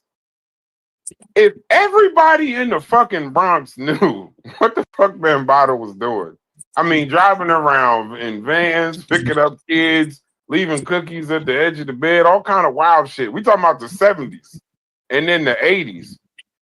How the fuck do the Zulu Nation members not know what this motherfucker is doing? He been doing this shit for 20 years. Let me answer that because what Cuban was just breaking down was very important because it also brings up what I brought up earlier about him performing and DJing at gay clubs all throughout New York. So it wasn't just a Bronx thing, you know what I mean, as far as like the freaky shit that was going, like New York City was on that freaky shit after disco was going out and hip hop was coming into play. They was all on some freaky shit. They was all doing cocaine and fucking each other. That was a norm for New York back in that time.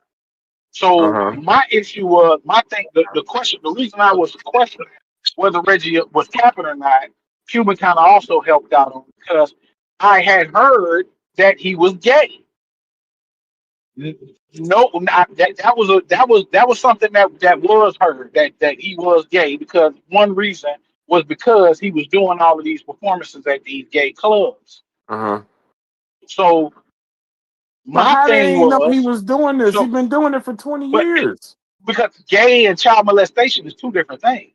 Like follow me though. Before I don't care if you're gay. I don't want to get into that conversation. That's a separate conversation. Because if you want to be gay, that's not the same as pedophile. I don't even know how to connect it to. No, listen what I'm saying though. Follow this. I know, but follow this. If he remember the description was that he was driving around in vans picking up kids in the mid 70s on. Remember that he was picking up kids in vans in the Bronx.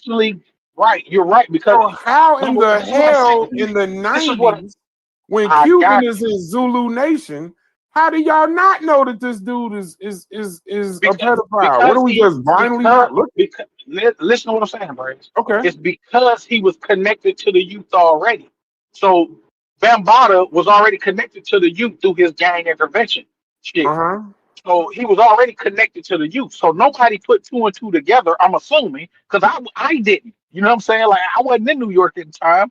But like I said, even later on in the 90s or whatnot, even when Cuban would have been a part of the Zulu Nation, I was still like, yo, Bambatta is the shit.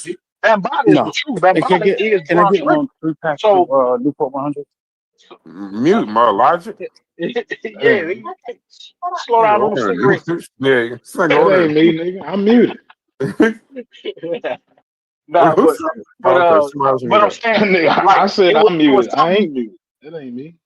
Okay. The thing that was going on that like I said made it predatory, and that's why I say it was predatory because nobody knew. We just automatically looked at Bambatta like, yo, that's who you go to in order to move on. Like if you connected to Zulu Nation Bambatta, for one, ain't nobody fucking with you. Number two, that's a possible entry into the music game, which everybody in New York wanted to be a part of.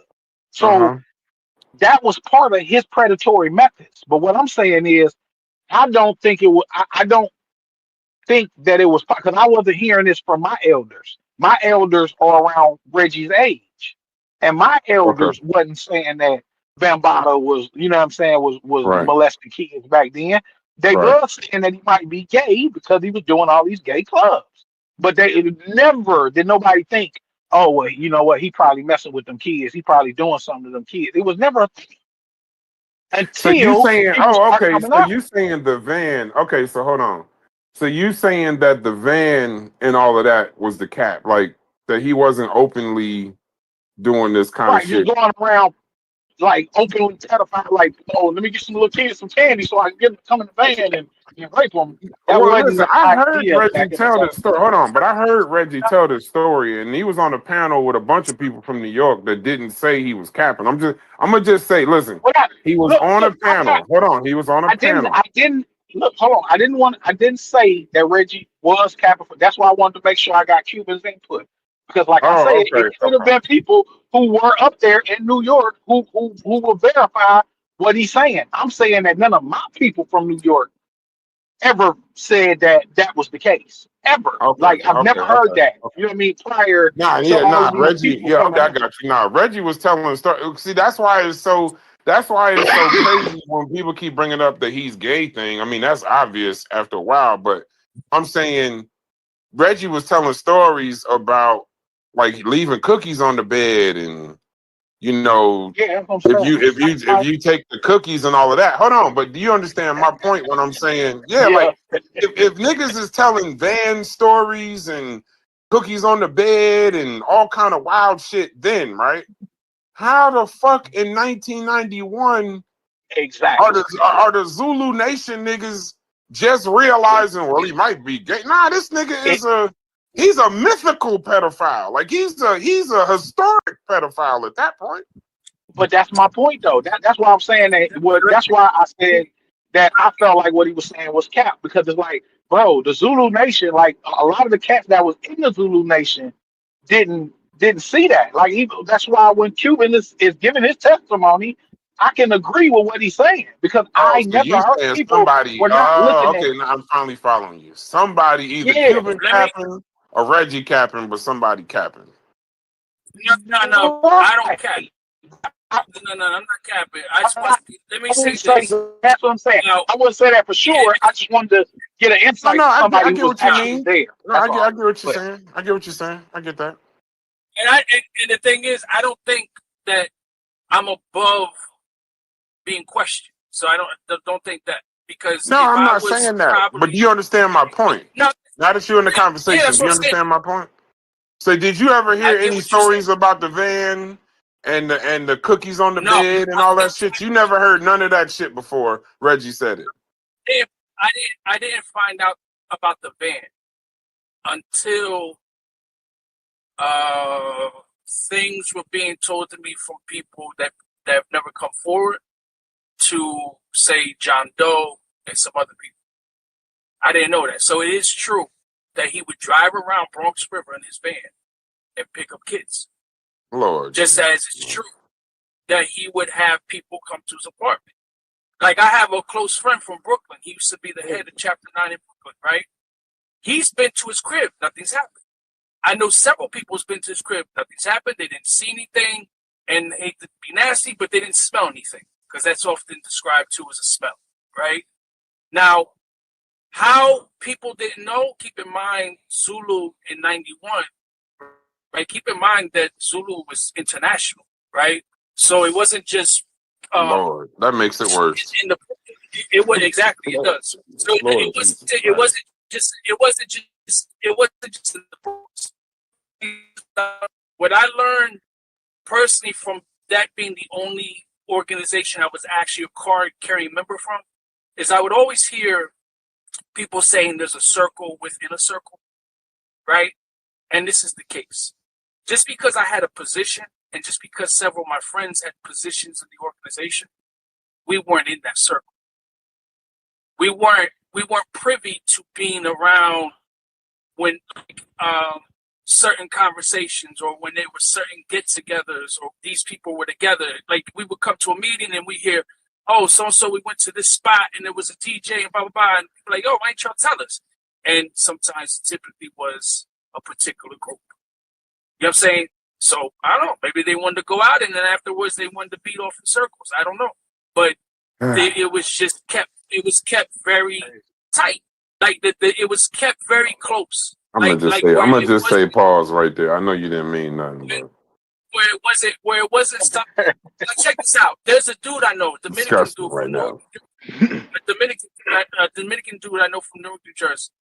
And before I had got my kingship, it was only him and one Your other. what? My kingship. Your what? What's like that?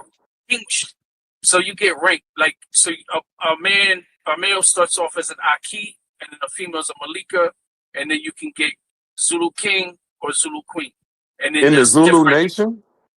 Yeah. So this is like a Rico. Bro, it's a gang, bro. I mean, it's a bro, gang. you gotta, if you look at, You understand you gotta that? look at how it was created. Like Zulu Nation basically took over all the gangs in New York.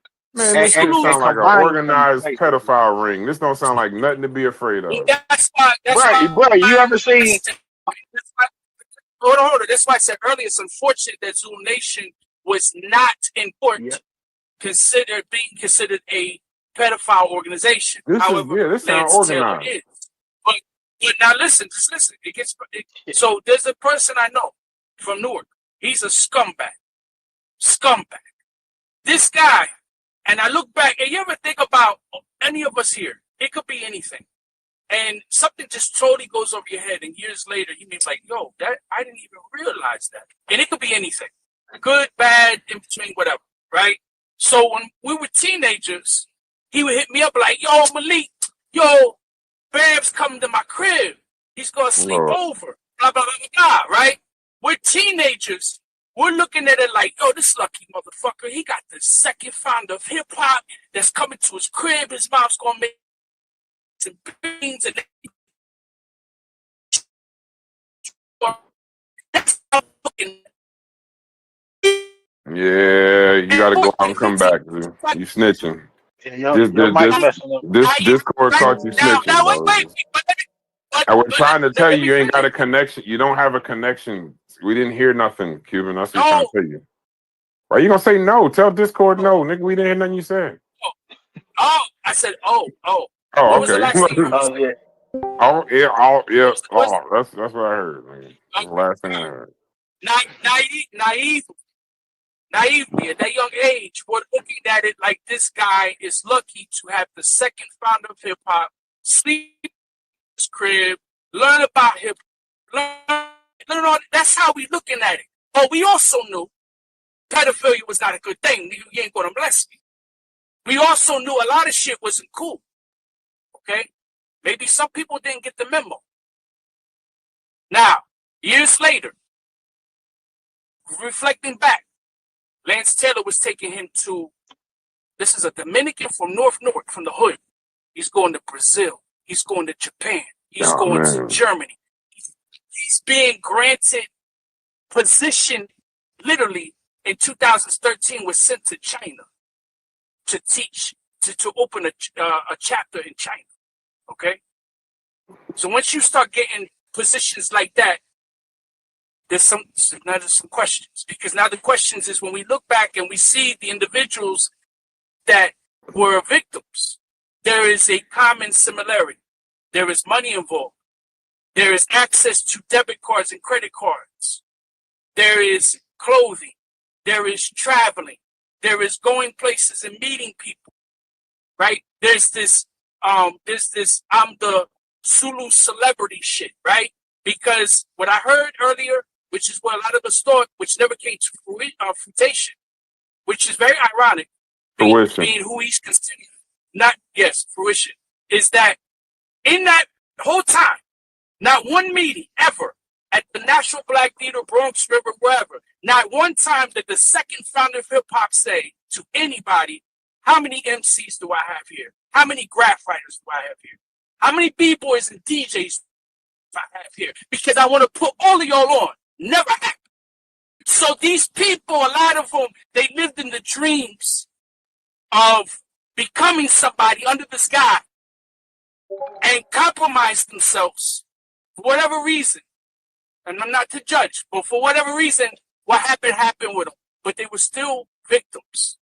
But a lot of them did it because they didn't have shit. They didn't feel they were going to be shit. And they looked at it as this was their ticket out, man.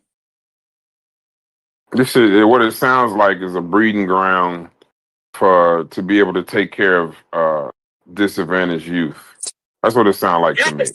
It sounds like, and that's why I don't give a damn what anybody's personal feelings is about that young man. It'll never go so far as me to say. I know we don't all agree. It is what it is, but I just cannot fix my mouth to say that somehow it was this kid. He should have some responsibility. I just can't do it. Yeah, I think at that. all. But Brass, have you ever seen the movie Warriors? Yeah. Yeah. Wait, which one? There's a So, bunch. There is different ones. Which one? You about the one where they's trying to on well, the train? The old shit yeah, with they're on the yep, train trying to yep, make it to Coney Island. I think it was. yes, Yeah. yep. Yeah. Yeah. Uh huh. They say that That's that part of the main guy was loosely based on Bambatta. Oh yeah. Yeah. No, I've So never heard that, but I could understand it. yeah, so it'll give you more of a clear picture of the influence. You know what I'm saying that the dude had but see that over a large portion of the city. You know what's crazy about Bambaataa is this is all alleged. I mean, if y'all got court cases where he was found guilty, that's one thing. That's different. I'm gonna just say alleged just for channel sake. But the crazy thing about it, when we was talking about the hip hop, we was having those hip hop conversations about who started hip hop, when it was started, this, that, and the other, right? The one thing I noticed, you know how people be talking to you about one subject, but you just keep catching information on a whole nother subject where it was kind of depressing me, right? So every time they start talking about the black spades and all these gang members and the Puerto Ricans and the blacks at the time and who started hip hop, right? The only thing I could notice is the guys that was talking to me, I just stopped. And it's like I was having a out of body moment and I'm listening to them talk. And the only thing I could look at, because they started showing pictures of themselves.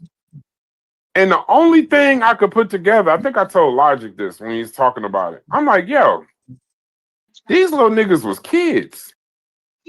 Like when you start listening to the shit they was doing, they was throwing parties in the park and out 3 days in a row. Niggas was like, I was promoting the parties for 3 days in a row, this, that, and the other. So then I asked this motherfucker, I said, how old were you, bro? This motherfucker said he was 13 years old. So you started doing the math on these. I think the gang was called the Black Spades. I think that was the name of the gang at the time. And the That way was they it. was talking, like, and I'm like, bro, these is children. These is young boys. Like these is not like old people, and they weren't 18, 19, this, that, and other. The dude Ron Savage was doing parties and promoting Zulu Nation parties when he was like 14 years old. see that's why I just wanted to tell you, bro. Like is in that history that he gives, okay. That I can promise you that if I got other people on here right now that was in Zulu Nation that have left it, ain't none of us ever heard of Ronald Savage. Ain't none of us seen Ronald Savage. I never heard of a Ronald Savage till this came out in the New York paper. I never met Ronald Savage. But you wouldn't have heard of him. You was in Zulu Nation in 1990. He was doing this in 1979. Nah, but this is the thing. The picture that he paints of himself. You have people that say they're Zulu, but were you in a chapter? Or was it just because you were cool with some people and you carried some milk crates with some albums? Were you in a chapter? Did you walk in Apache line? Did you do A, B, C, D, E, F, G? Do you got lessons? Do you got that? You don't meet them standards, you were never the motherfucking member. You need to shut your mouth. Ronald Savage is somebody, he was around the scene, but he wasn't in the shit. Like he claims he was in the shit. I'm not trying to figure out whether the nigga was a Zulu or not. I'm just saying, yeah. No. I paint a picture because this is the next part is the important part. That part is just me venting and just saying, like, yo, he's just taking Aaron's head. The other thing is that this is the same guy who's in this Democratic Party, a politician, and he went trying to get this bill passed and all this, blah, blah, blah. He walked across the Brooklyn Bridge with the Zulu Union, which was people that left Zulu Nation, created Zulu Union, and marched with all these different people and all this shit, right? This same person was in Layla Wills' documentary that turns around and lies on Layla Wills, right? And he turns around and says he created Hip Hop Stands with Survivors. He turns around and then says that he was never molested. So why the fuck did you walk across the fucking bridge? Why the fuck did you try to get statutes of limitations passed in New York? Why'd you do all that shit? That shit right there is what pisses me off. Because when that shit came out and he did that and talked all this shit, it takes credibility away from the whole situation. And he doesn't realize it because he's so retarded that he's damaging himself. And all he had was people that wanted to help him. And people that I cared about this fucking dude. I did. But to turn around and do that shit and to lie on her and to lie on several other things. Well, hey, Cuban, I hate to be this guy, bro. And I'm not trying to dispute every point. I just want to bring it up. I'm going to give every time, and I'll die on this hill. If a motherfucker been getting approached by grown men since he was a child, and then got molested at 14, 15 years old, and then proceeded to get molested essentially for the next next years, I'm not going to be overly surprised at what a motherfucker say when he get older, bro. I'm not going to be surprised that, like, it's kind of like, he never really got the opportunity to develop. That's that prefrontal cortex conversation people don't be wanting to have.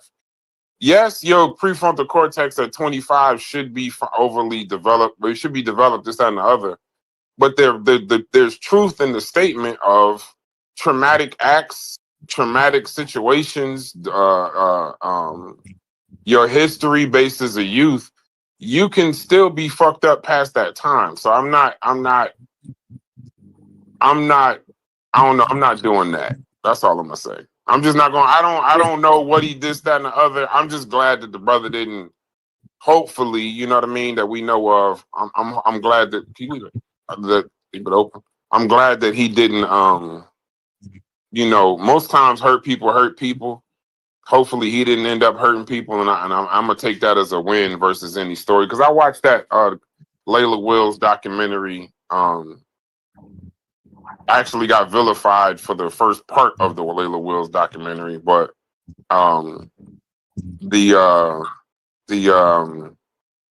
even in that documentary and statements being made at this point, I'll let it lie where it's at. Hold on.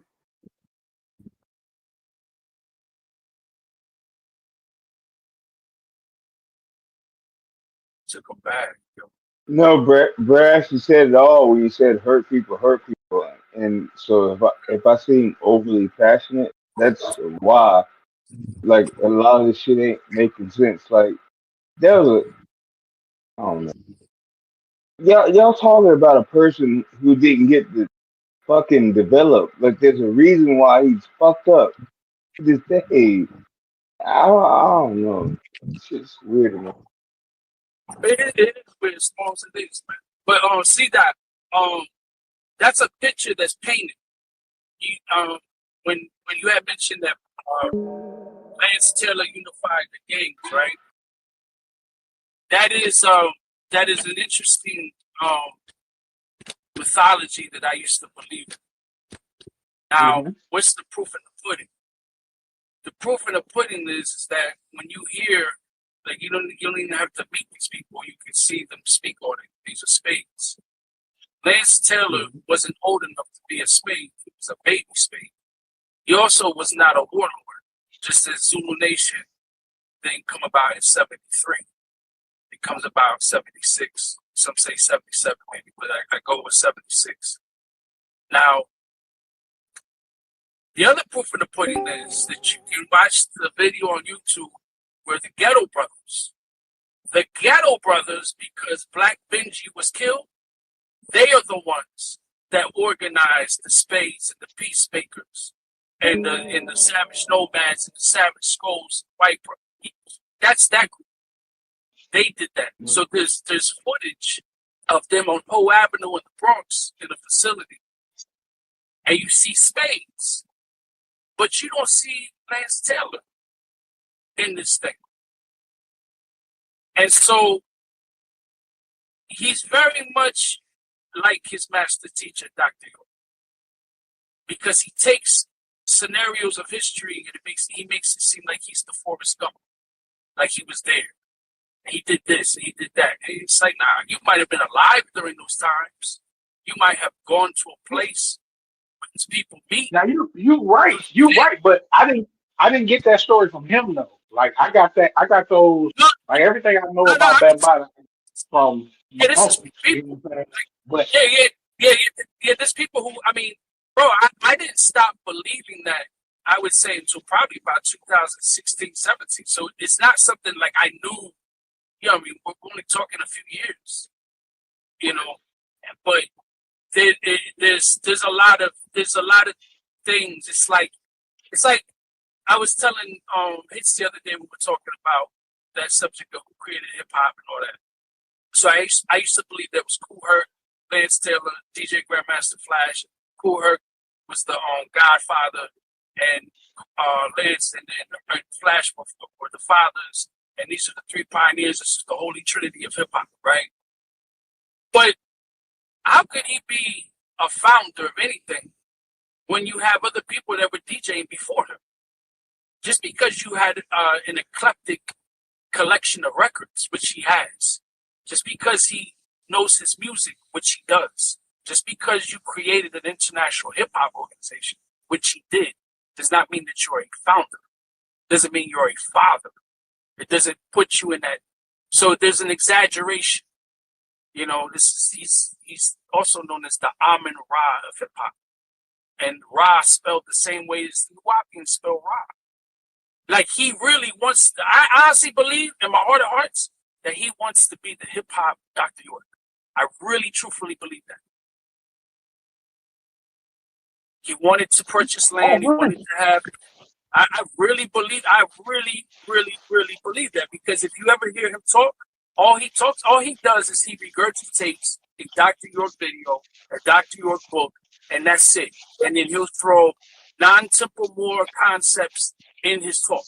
That's it. Reptilians, Woolyites, Greys, Anunnaki spaceships, reptilian people, code breakers for movies, because the movies, Hollywood is putting the truth in the movies, and you got to decipher the movies. And then Dr. York talk shit.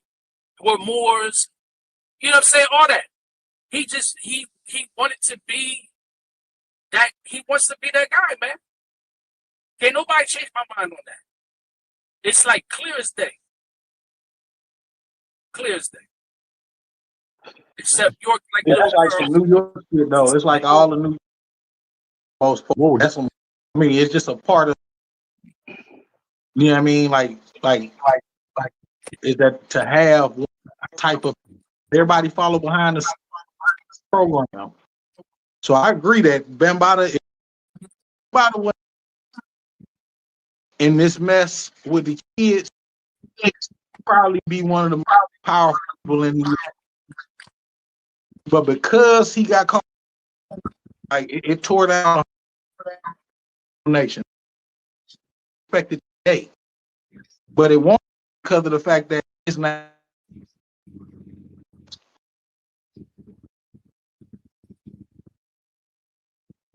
Can y'all hear me? I'm about to give y'all an exclusive right now. Never before heard information. Can y'all hear me, or do I gotta call back in?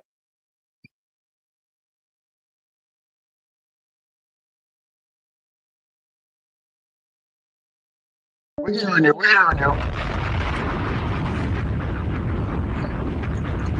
No, this pseudo shit run deep in the conscious community in New York. This is bullshit. Go ahead, Cuban. The floor is yours. All right, here we go. Boom. I was told by a registered member of the Nation of Islam, who has been registered for well over 20 years, and a respected person in that group. So I asked him, I said, is it true that when this stuff came out, that Lance had spoke to the minister? And he told me that it's actually true. And that the minister wanted nothing to do with him. That's what he told me.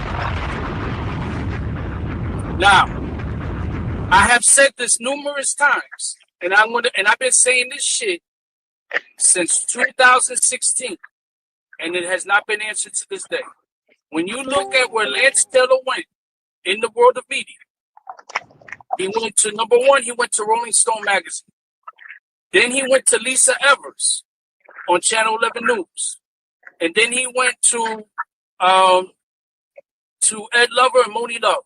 Now, let me show you what's interesting in all that. Moni Love, Ed Lover are Zulus. He went to a safe haven. He went to a place where they're not going to ask him challenging questions. Lisa Evers' ex-husband is the founder of the Guardian Angels. The Guardian Angels in Zulu Nation used to be tight. There was always a relationship with both. So you go to Lisa Evers, safe haven. You go to Rolling Stone magazine. You're considered the second founder of hip hop, safe haven. Why has he not ever gone to the Final Call newspaper? Why has he not ever gone to Amsterdam News? Why has he never gone to any black media outlet? And this is a guy who's named after a South African warrior of iniquity. Africa Bambatta was a real person. You're named after this person.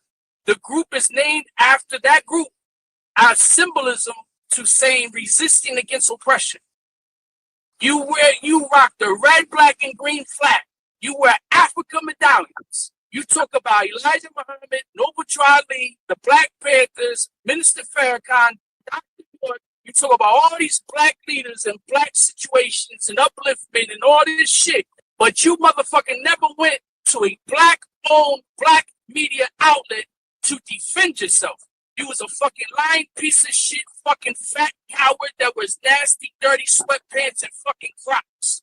You was a piece of shit. And nobody asked these questions. And they believe that he's fucking innocent because he's fucking Africa Bambaataa, just like Dr. York is fucking innocent because he's Dr. York. What did you do? What did you build? What did you create? What did you teach? What did you write? What videos did you make? That's the fucking deflection you get. Oh, it's Brother Polite. Brother Polite. You can't. Well, he's the young phenom. He's so intelligent. Listen to how he talks. You're just jealous because none of your women looks like his women, and he drives a Bugatti, and he lives in Miami, and he lives in Hollywood, and he lives here, and you're just jealous. Deflection. It's always deflection on these motherfuckers. Right. There cannot be no deflection. You cannot be swayed by personality. You cannot be swayed by words. Right. Because if you really look into what the fuck these people talk about, right? It's laid out, man. That's why I mentioned Polite earlier when Reggie mentioned Polite. I hope he comes in here. Because the last time I recall, I was the only person out there in Harlem that was going at Polite. And nobody else was. And I'm told to stand, like, just don't, because you're gonna, what, for what? You believe that women can bear children without a man? You believe he went on a spaceship and came down and learned 9 languages from an alien? You believe in the shit that he's scamming people out of his money for? You believe the shit that he actually fucking says? Like, have you ever read or listened to Dr. York? All he did was regurgitate Dr. York, and he added economics. That's what he added that York never taught was economics. He put economics in the equation, and then he called it New, N-U, covenant. Just like New Wapian, N-U, Wapian. And all he did was create a Nuwapian sect. And I was saying that for the longest, but I'm the crazy spick, and I'm jealous, and I'm an agent, and I'm a reptilian, and I don't know what the fuck I'm talking about. Lo and behold, look where the fuck we are right now with all these fucking people. And look. So that's why I get annoyed with shit I get annoyed about. And that's why I get annoyed when I hear people talk about certain retarded fucking concepts and ideologies. That's like, yo, did you know where the fuck you got them from? Like, the people talk about who's the founder of the conscious community. Look at a Madame Blavatsky. Look at a Aleister Crowley. Look at what they taught and see how people down the line, like a Drew Ali and a Dr. York and other people, implemented and took some of those esoteric concepts and brought them into the ideology of what they define as a religion that they twisted and molded into their own thing. Like, the shit is the shit's fucking laid out, bro. Like, it's laid out for everybody to look at and be like, yo, this is fuckery.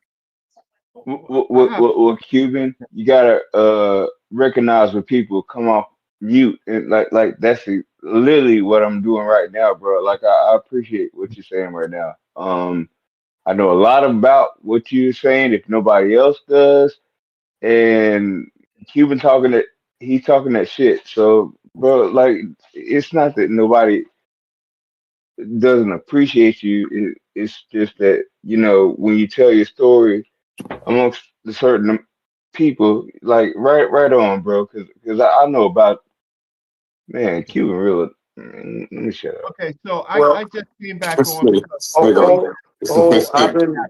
this nigga is so crazy. so Brad, I've please, been. Go ahead, Reg. Go ahead, Reggie. okay, so Fuck I'm this just guy. coming back on. I'm just coming back on because somebody said that I was capping about Yeah, see, what? I said you was capping, brother. I said Okay, you was well, capping. okay, so C Dot is I don't know too much about my brother C Dot. Is he from the Bronx? I don't know. He's in here though. He's talking.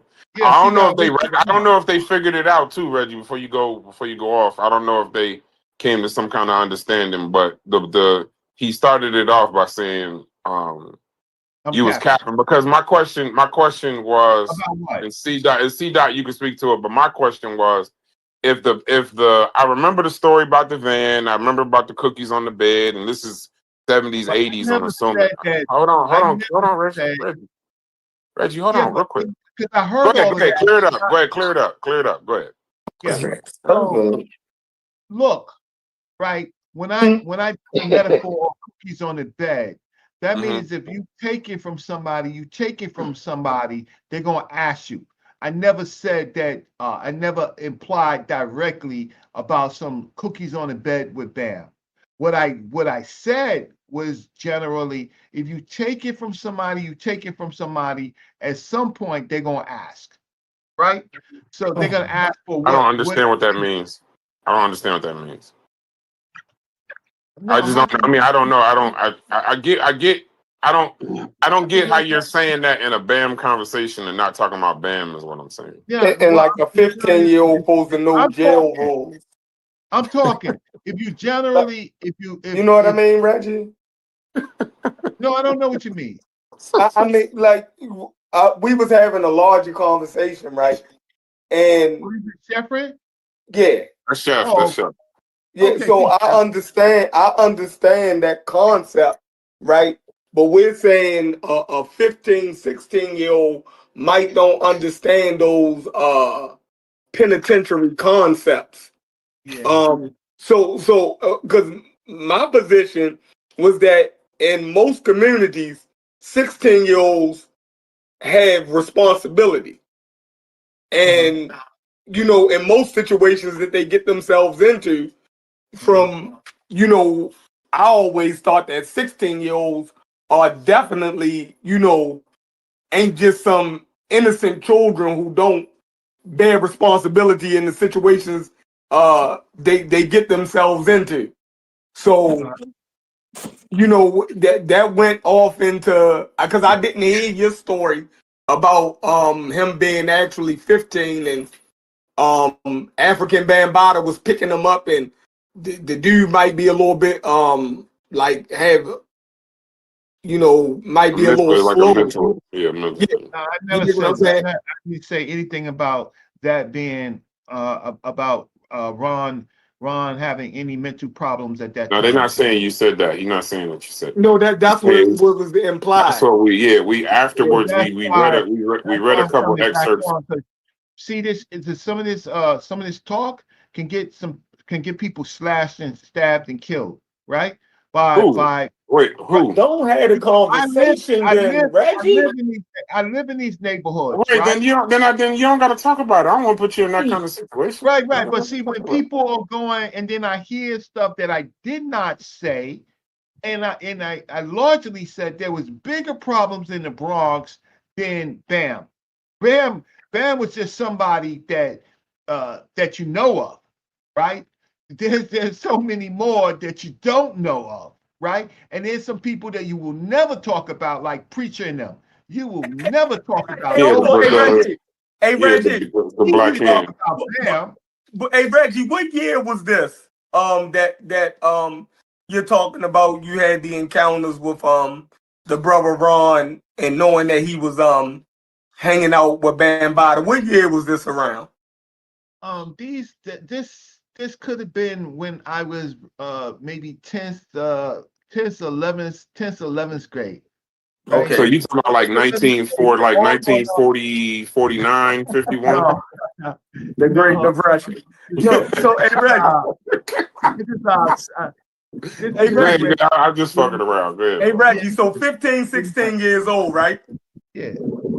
All right, so can you tell me, because we wasn't teenagers during that time, right? So I want to know that in the early 80s, late 70s, early 80s, what were some of the responsibilities that a 16-year-old would have had? Boy, you were down the hill if you can. I swear to God. In my neighborhood, we had responsibilities to our family, right? So, so some people had to get their asses in on by 11, 12 o'clock, right? Some didn't, right? But then we had neighbors, right? So whatever we was doing in the shadows, in the dark, right? Like because even though I was y'all looked at as helpless kids? Was a 16-year-old in 1980 looked at as a helpless kid who couldn't make decisions? No, the full-grown goddamn man. Thank you. Jesus Christ. Jesus Christ. Appreciate that. All right, go ahead, tell your story. God, why you letting them do that, Reggie? Yes, we did. When your parents, your parents expected, given the circumstances. Y'all have lost y'all's goddamn minds. Okay, y'all, you know what? It's hard for me to talk to people. No, go ahead, Reggie. I'm glad you told them that perspective from around that time. You're gonna get a Reggie. You wouldn't have made it out. Reggie. You're gonna get the response. Reggie, hold on. Before you crash out, just listen. When you say, sometimes when y'all say certain things, hold on. When y'all say certain things, and y'all expect no one to actually blurt something out. You just said that a 16-year-old in the Bronx in the 80s was a grown goddamn man. Expect somebody to say something, Reggie. It ain't nothing personal to you. It's just it's a tough statement to accept. You know what I mean? That nigga had a job and 3 kids. Generalities. That's what you got to do. Stop with the generalities. It's just a problem, you know. But go ahead, Reggie. Finish what you're saying. But don't be mad like it's personal. It's just what you said. A 16-year-old in the Bronx in 1980 could have got everything falls-wise. If he did something wrong, he could have got hurt. There's responsibility that comes along. Yeah, I know. He could have applied for Social Security, a pension, all kind of shit. No, I'm saying in your community, as a 16-year-old, especially in the hood, there's a lot of responsibility that comes with being a 16-year-old, yo. And we saying it's not? No, I think we're so far. Can get fucked up in the hood. I think we're so far away from the original point that I don't think we're saying that. Listen, I'm not saying. I don't think we're saying. I'm gonna go back to Reggie, but I don't think we're saying that nothing could happen to a 16-year-old in the hood. I don't think we're saying that that based on the decisions that a 16-year-old make, there's something. I don't even think we're saying that. I mean, that's obvious. But in the same token, Chef, on the show that we had, who the hell is that, bro? That's me, my bad. In the same y'all be having some crazy backgrounds. The Chef, in the same show we had, right, when I was still in the other place, we had a similar situation in Newark. Cuban know what I'm talking about. We had a similar situation to this in Newark around, and we was like 14, 15. We threw that nigga down a dumpster chute. We had a nigga like him, that Bambatta nigga. We had a nigga like him preying on kids and all kind of crazy shit. And that nigga got set up and thrown down a garbage chute. So in the same token of like, that wasn't a responsible thing to do. We should have called the police, or we should have done something. But we enacted that community that Reggie know about, Castle Hill, Brick City. In those projects, there's a communal kind of I don't know the word to use, a communal kind of, like that in the Bronx, a communal kind of, no, I'm just saying, communal weirdness. like a communal kind of justice, right? Where it's like, we'll solve communal it, weirdness. you know, yeah, we'll take care of that. I'm just saying, in that particular case, everything y'all saying about the young man is true. But if Bambatta sent a cab for that young man at 15 when he was cutting school, and then he goes and he takes him to his house and this, that, and the other, it's a classic predatory. What's the name? It's classic. That's a classic predatory story. Matter of fact, you know what I watched the other day because of you old ass niggas in here? You remember y'all was talking about different strokes, right? So I started YouTubing different strokes. There's an episode. That shit traumatizing with Dudley and Arnold. With the white man, that shit was traumatizing. Wait. So as I'm YouTubing, because I was YouTubing some of the shows I had never heard of. So my brother was like, YouTube. I still can't Arnold. watch that episode. My brother said YouTube Arnold, a bike store or some shit like that. Oh my God. And a sex abuse. He got them little niggas drunk. Wait. Made him So take their clothes off. And what's the friend's name? Dudley. So he had in a situation, and now I'm listening to what we talk about. Yeah. And it was crazy. It was just kind of crazy. But go ahead, Reggie. You go ahead. And just so we're clear, the person that said you was capping is in here. You just on mute. So I don't know if he came to like an understanding. I don't think y'all got the same argument. I think him and Cuban kind of made it clear before you got in here. I don't know if he still thinks you capping per se. That's all I'm gonna say. All right. No, later on. He explained everything. The difference is, listen. That's him right there, Reggie. C. Dot. He was just talking to you. That's him. In my community, people do know me, right? I'm a real person, real live person, right? And so when I have to be very cautious, though you think I'm not being cautious, I am very cautious about what I say, right? Mm-hmm. You may not think I am. What I've always said, this is worse problems in these communities than BAM. BAM is somebody that you hear about, right? But there are bigger problems. Ron Savage, he was just told by a number of people on the block, don't leave the block, Ron, right? What you're doing, you're not gonna make it, you're gonna run into some trouble, right? And there's trouble in Bronx, and it's just not BAM. See, that's the problem. It's just not BAM, right? But there is some issues. So he's not a child. He's not, Ron at this particular point is not a child. He's on 42nd Street. He's in the clubs, right?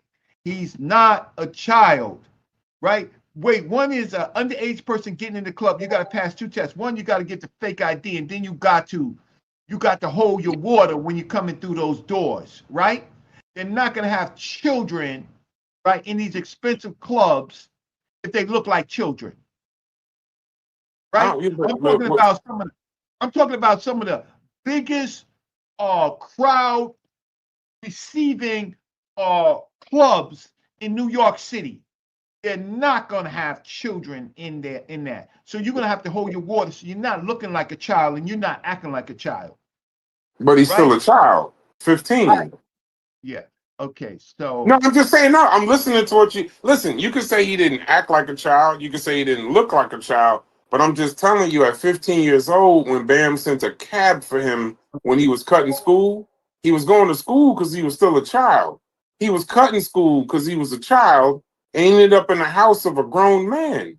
Oh, he wasn't a grown, even if he was a grown man, listen, Reggie, even if he was a grown man getting into them clubs, he wasn't a grown man when he was in that house with Bambatta. No, but you got to understand, this is the thing, the bad picture that you're painting. Bam is an entertainer. Bam he's a pedophile. Yeah, but he has lots of people in his house. There's lots of people in his house. Right. I don't doubt that. I don't doubt that. So this I hope Ron ain't gonna tell you this is the first and only time he's been in the house. No, right? no, we started this. He's cutting up. He's doing a whole bunch of stuff. He's doing what his business is. Now, watch this. Now, here's the problem. Here's the problem. Now, if you go into a spot and you don't see the people that you normally see. You're supposed to be tiptoeing backwards out the motherfucker. No, right? I fully agree with you, but not at 15 Oh, looking yeah, for because at 15 looking to belong, looking to be in a I'm just picturing this from a child. No, don't be fooled. Bee Stinger is mother effing Bee Stinger. See, I don't know what that means. You acting like this dude got clout. Bee At 15? Yeah. Bee Stinger got clout. See, you acting like he's just a kid. Y'all got it all messed up. Talk, Reggie, talk. This is Bee Stinger, yo. This ain't no, yo, when he's with Bam, when he's with them Zulus, he's a boss, dude. He's part at 15. Of them. At 15, 16, yeah. He's accepted. He wanted them. And yo, you can look at the people in the Zulu Nation. You can look at Hassan Campbell. He'll tell you just ask your question, Reggie. Reggie, hold on. Hold on, Reggie. Because you said Cuban's your man's, and Cuban is in here. See how this is? I like this little playground we doing. This is fun. Yeah. Cuban just said, wait. I brought up the same thing because in his book he states he was carrying crates and he was promoting the parties and this, that, and the other. Hold on. Yeah. But Cuban just said that what you just said about Ron Savage, what you just said about him, Cuban said that he was fronting and that the Zulu Nation didn't look at him as anything. That he was just like a motherfucking like a lackey per se. That's what Cuban just said. So which one of y'all was cat? Is there that big of a difference between when somebody say a grown man and other? So who's capping? Somebody capping. Adult? This is like two totally different concepts. Yeah, somebody capping. Because now you saying he was a boss at 15. Cuban wasn't there though. He admitted it. Grown man talk about y'all got it all messed up. No, it ain't us, Reggie. Even if we got it all messed up, at least we're trying to figure it out. Cuban told us he wasn't shit in the Zulu Nation from people when he was in the Zulu Nation that was there during that time that Ron Savage was in there. Okay, so he told us that he wasn't shit in the organization. So now, and what organization has a 15-year-old fucking boss? Yeah. So a gang. See, you know. Chef, I truly don't. I got so much love for you. There's times I truly don't like you. You want to talk like a gang is a well-oiled machine. Yeah. Nigga, listen, the way Cuban described it, this is a fucking... not. Cuban was not there in 1979, 1980. Okay. I mean, what did I say to that? Okay. Shit, all right. So Cuban was capping. Go ahead, Reggie. No, it's not that Cuban is talking to, see, there's people will talk about people, right? Later, right? No, did they respect him in there? They have their own internal ranks. In the Zulu Nation, you better know how to fight, right? There was no punks there. Little Ron was a little light. However, outside of their internal pecking order, right? When he came back to my block, right? He was motherfucking Bee Stinger, right? When he came out, now what they did inside and what they said about him, that's another story. Because there's pecking orders within groups, right? But when he came back to our block, that's another story. We knew he was protected, right? We knew he was protected. We knew he had Bronx River stats. We knew that if we went to the wrong place and had problems with somebody like the Zulu Nation, we get stomped out. Now, so what Malik is saying, I'm not going to cross him. It's just that I lived during that time period. I knew these people. Okay. So I got to put some respect on Beast Finger, right? because he was part of that group. He was being protected. He was their people. Now, internally on my block, you're going to have a couple of people that say something about me. Boy. What's the old boy shit? I don't know, bro. Don't get distracted, bro. Don't get distracted. Bro. A lot of people in here know you. They know you're easily ready to go the fuck off. Just don't get distracted. No, I just think that. I gotta ask you. I want to ask you about your Bronx River experience, bro. You know what I'm saying, Reggie? You know what I'm saying? I want to ask you a little bit. That's the person that said you was capping right there. There you go. Yeah. But the reason I said I felt like what you were saying was capping is because obviously you actually reiterated and cleared it up a little. Because I thought that I heard you say earlier that talking about Bronx River and everything and how everybody already knew. So that's what the thing was. It was like everybody already knew about Bam and we had the so that's the reason why. Third. And I was like, hold on. What part of you? So one, you asked me a legitimate question. I respond. What is my history around Bronx River? Right? None. I stayed in my own projects, my road projects, Sackworms. Right? I stayed there. Bronx River for me, that was a no travel zone. Monroe High School, no travel zone over there. Right? Why? Right. If we had some problems, we meet each other in Parkchester. Right? But you don't go to their projects and get stomped out. You don't do that. That's real. The Army. So that was a no travel zone. But did I go to what's the authors round table? Yeah, I've been there. Right? That's their coke spot. Right? Like in Soundview, there is Cozy Corner. Right? So did I go to those spots? Yeah, just a cab ride there and a cab ride back. But I can take the word for it, especially talking about you couldn't go to Bronx River because most people couldn't go to. I couldn't go to Bronx.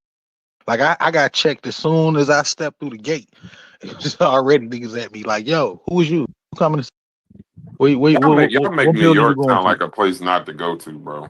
No. That's what I'm saying. I don't want to get it twisted because like it's so much like it don't sound like a safe place. It's close knit. That's what it is. It's close knit. So if they see somebody over there that they ain't used to or not familiar with, then automatically they gonna, you know what I mean, see what you over there.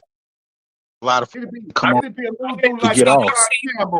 When I say little dude, in those days he was young. He a soldier. He'll run right up onto you, man. So yo, who you? Yo, who sent you? Right? And then and it be the littlest dudes, right? Who are soldiers. So look at Hassan Campbell, bonafide soldier, Bronx River. Right? Any age, 14, 15, 16, he's a shooter. Right? So bonafide cat having problems with other big dudes in other projects. And I mean big dudes, I mean killers. So he had problems with people in Bronx River. Like Hassan wasn't no, I mean, like I said, I don't like Hassan personally. Didn't he get molested too? Yeah, he did. So why all these big ass gangster bosses, all these big shooters and killers and all this, that, and the other, how they all end up molested by Bambatta with all this gangster shit? Because their prefrontal cortex wasn't developed, bro. No. Oh my God. Well, Bambatta groomed Hassan. He didn't just. You got to keep in mind that there was a black book. and in the black book, he That's took what I'm pictures. noticing. Nah, you Cuban, you was capping, bro. There's a lot of undeveloped prefrontal cortex. Cuban, you was capping. You said that. I'm glad you Baltimore. Listen. You Baltimore dudes. Yeah, I got to give you all some respect, right? I gotta give you some respect, B-More, right? Right. Y'all got great carrot cakes. That's it. But the soldiers that came from New York to B-More in them early days, they were our soldiers, right? And they ran all through B-More. B-More changed now. Did they die? Did they die? Eventually, Eventually, Did they die? Niggas said they ran all through you niggas. Right. Only stories you hear about New York niggas here is getting their motherfucking wigs twisted. It sound like New Yorkers grabbing crab cakes and sunning you Baltimore niggas. No, and they was grabbing crab cake down the and getting their turnpike. asses back up 95. Them niggas was eating crab cakes, laughing at you niggas all the way down 95. Grabbing crab cakes and kids. That's Niggas what they that were get doing. some pit beef Crab with a cakes Yankee and kids. fan and laugh at you niggas going down the highway. Listen, we can't do nothing with a bunch of hyper-violent pedophiles. Like that's a little bit too much. Hey, chef, a bunch of thug pedophiles. That shit is weird. Thug pedophiles. What the I'm fuck? just trying to figure out. I'm trying to figure out when Bam was fucking with these niggas. Those niggas different. Where was the gangsters at? Where was all this gangster shit at? Like where was all of this? Biggie said that shit. Hey, Brands, Biggie said that shit in his rhymes. Biggie said, "Don't you know my nigga gotta fucking kidnap kids? Oh god, fuck them in their ass, throw them over the bridge. That's how it is. Yo, y'all New York niggas. I hate to say it, I'm from Ohio, man. Fuck all that. I said earlier. I just gave up all East Coast. Hey, you know what, nigga? I'm from the Midwest. Nigga gotta kidnap kids, fuck them in the ass, throw them over the bridge. Yo, y'all New York niggas, wow. That's crazy. It was a little wild. It was a little wild. Brass, I said earlier, I gave 3 reasons why things like this happen, but I give you 4, and the 4th reason is also the black vote. Yeah, but you was capping. About what? You said, and Reggie's here now. You said that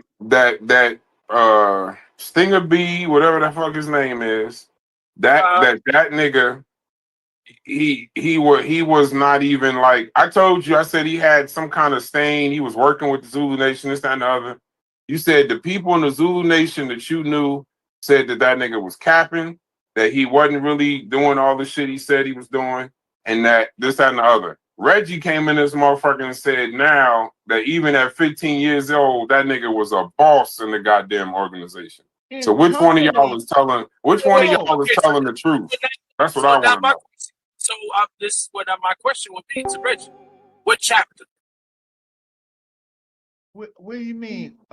What chapter was he? It's in the 80s. There was chapters back in those days. You had chapter 3, chapter 13. You had chapter 1. There was chapter 2. It was an organized pedophile. Cuban, don't fall for what they think. What I said internally is however they felt. Right? Here go Brass. What did I do? Wait, what did I just do? Hey, watch this. Don't fall for a Cuban. Internally, right? They have their structure. Externally, when he stepped out the Zulu Nation and went to other places, he was a Zulu. He had protection, right, from the top. Now, I mean, I guess, but he was affiliated. I wouldn't say he was in. He was a boss. No, he used the words that B. Stinger. That's his name. That B. Stinger was a boss. Those were his exact words. And you said he was a lackey. Y'all so far on the side. Y'all so far on different spectrums. It don't make sense. Y'all saying this, it's so far on different spectrums. Somebody got to be incorrect. So who's incorrect? That's all I want to know. I think that he was used, and he was like, yeah, you Zulu, yeah. But he wasn't officially a Zulu. Like this, he was a boss. Cuban, what are you talking about? A boss of what? Easy. He was a boss in Zulu Nation. That's what Reggie just said. We didn't know. Watch this. External. Watch this. External. When people are external, when they come from an internal organization, external, right? We knew that when he came on the block, he had Bam's support, right? Yeah, because he was. Now, internally, he may have been all that you said, and I don't doubt that because he was always light. He was always small, right? He wasn't the monsters that I knew in the Zulu Nation, right? Right? Monk and all of them, right? Darryl, all of them, right? He wasn't. He wasn't that. Reggie saying that he was a boss in his hood. See, Bronx River is a boss maker. So when he came back from Bronx River, going to Reggie hood, Reggie was like, all of them folks over there was like, damn, bro, boss, because he kicking it with the Zulus. I get what he's saying. So when he would pop up with places, they were like, okay, he's Zulu. Like they viewed him as Zulu, though he wasn't Zulu. Though he was tight with certain people, and he was given like a respect. Like I know people like that. I understand. But now that y'all got y'all story together, explain to me how just like I tell him right to their face. I tell them now that y'all got y'all story together. Okay, the story's together now. Please explain to me how this boss, all these bosses and shooters and killers, was still ending up. I told you, for the man. It's because one is different reasons. They were victims themselves, and it's just something they did. Then you have people that were enablers that knew about it, and Belly Bell's one of them. He said it on flight. Everybody knew.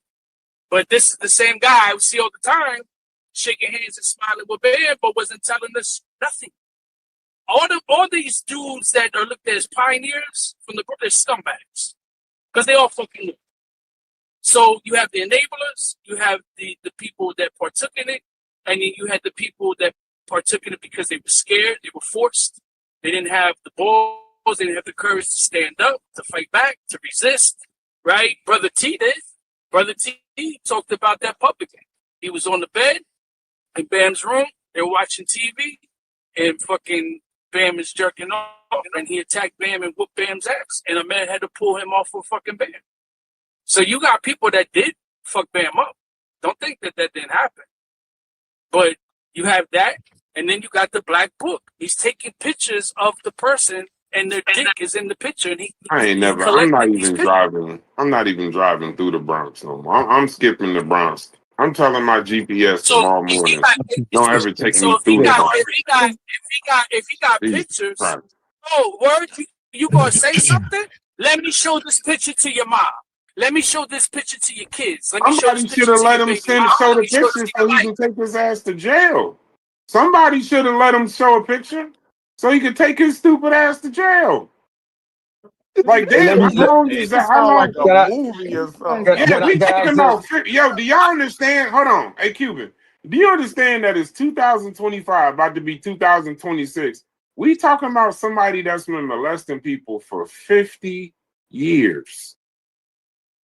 And he ain't seen the inside of no jail cell for none of this shit. No. Some people don't got the courage, bro. I gotta say the Bronx, the New York took an L on this one, bro. No, they taking New York took an L on this one. Somebody had to die. Somebody, ain't nobody dead, ain't nobody in jail. New York take an L for this one. That's my verdict. That's my verdict. Reggie, I love the Bronx, Reggie. I do. New York took an L. New York took an L. If he been doing, hey Reggie, if he been doing this for 50 years and he ain't dead, he ain't even been in a courtroom to go on trial for this shit. And we got Diddy for doing some shit in the 90s. This nigga been with kids since the 70s, and he ain't even touched the inside of the jail. Come on, bro. Here's the thing: is in Bam's book, most of the people the majority of the people in the book, almost all of the people in the book are not. You should tell on that nigga, Reggie. They all grown men. They're all grown men. I mean, when I mean grown, I mean they over 18, 19, right? But they in the book, right? So only when it came to Hassan that I realized that Bam was dealing had issues with young people. With Ron, believe it or not, we didn't really know what happened to Ron, right? Until Ron came out and told it out himself, because we don't do that, right? So then I'm like, oh wow. Then but I knew other people that went there, right? I knew other people, some real cats, right? That I would say, shit. They told me to my face. They told me directly when this stuff came out. They said, yeah, we had a similar problem, and and man, but it's personal, and keep your mouth shut, right? And these are people that I grew up with, right? And I guess Malik know some of them, right? From some of the stories, right? But you never hear it out of my mouth. It's just that Ron told his story. Ron told his story. Now, for the most part, Bronx River was a place not to go, right? And we do know that there was some problems, but it wasn't just Bam. That's the problem with you're making it about Bam. This is a whole environment. Yeah, it was an epidemic based on what you're saying. It was an I try to epidemic. tell you how many young girls got raped in the projects. Nobody care about the girls that got raped in the project. You don't care. You only care about a few dudes that got molested. You don't care about hundreds. Hey, Reggie, we're not talking about a few dudes. We're talking. Listen, we did the math, Reggie. The man was in the Zulu Nation, right? He's had this shit since the 70s, and we're talking about 2025. I don't think he just started with Ron in 1980. So we talking about 8-9 years before that. Right. Hold on, Reggie. He's driving around in a van. I done heard from multiple people now on this conversation. He's driving around in a van, fucking like picking up kids. No, I never heard that shit. Yeah. Who said that? Who said that shit here? C-Dot just said that too. And it was said, wait, and it was said on that. Hey, but Brad, we keep talking about the kids versus this nigga. Hold on. On that Sarnetta show they did with Doggy Diamonds, they said it on that show too. That he was driving around in a van picking up children. Yeah, I thought you said that's what Reggie said. No, hold on. And then Reggie, on that show, after that was brought up, that's when you said, and to correct anything, I don't just understand the spirit of what I'm saying right now. I'm gonna do a chef. On that show is when you said you went and told your brothers, right? And the brothers basically told Bam or made it clear, just don't do that shit around here. Now correct any literal words that I'm saying, but that's what Hell no. Nope. Nope. I ain't have that power. Nope. That's not the case. Wait, you saying you didn't say that? No. You didn't say, Bam, don't do this around here. Right? No, you said you went and told your... Wait, hold on. You said that on Sarnetta, Reggie. Wait. You said that your brother, that you told your brother, and basically was like, don't do this shit around here.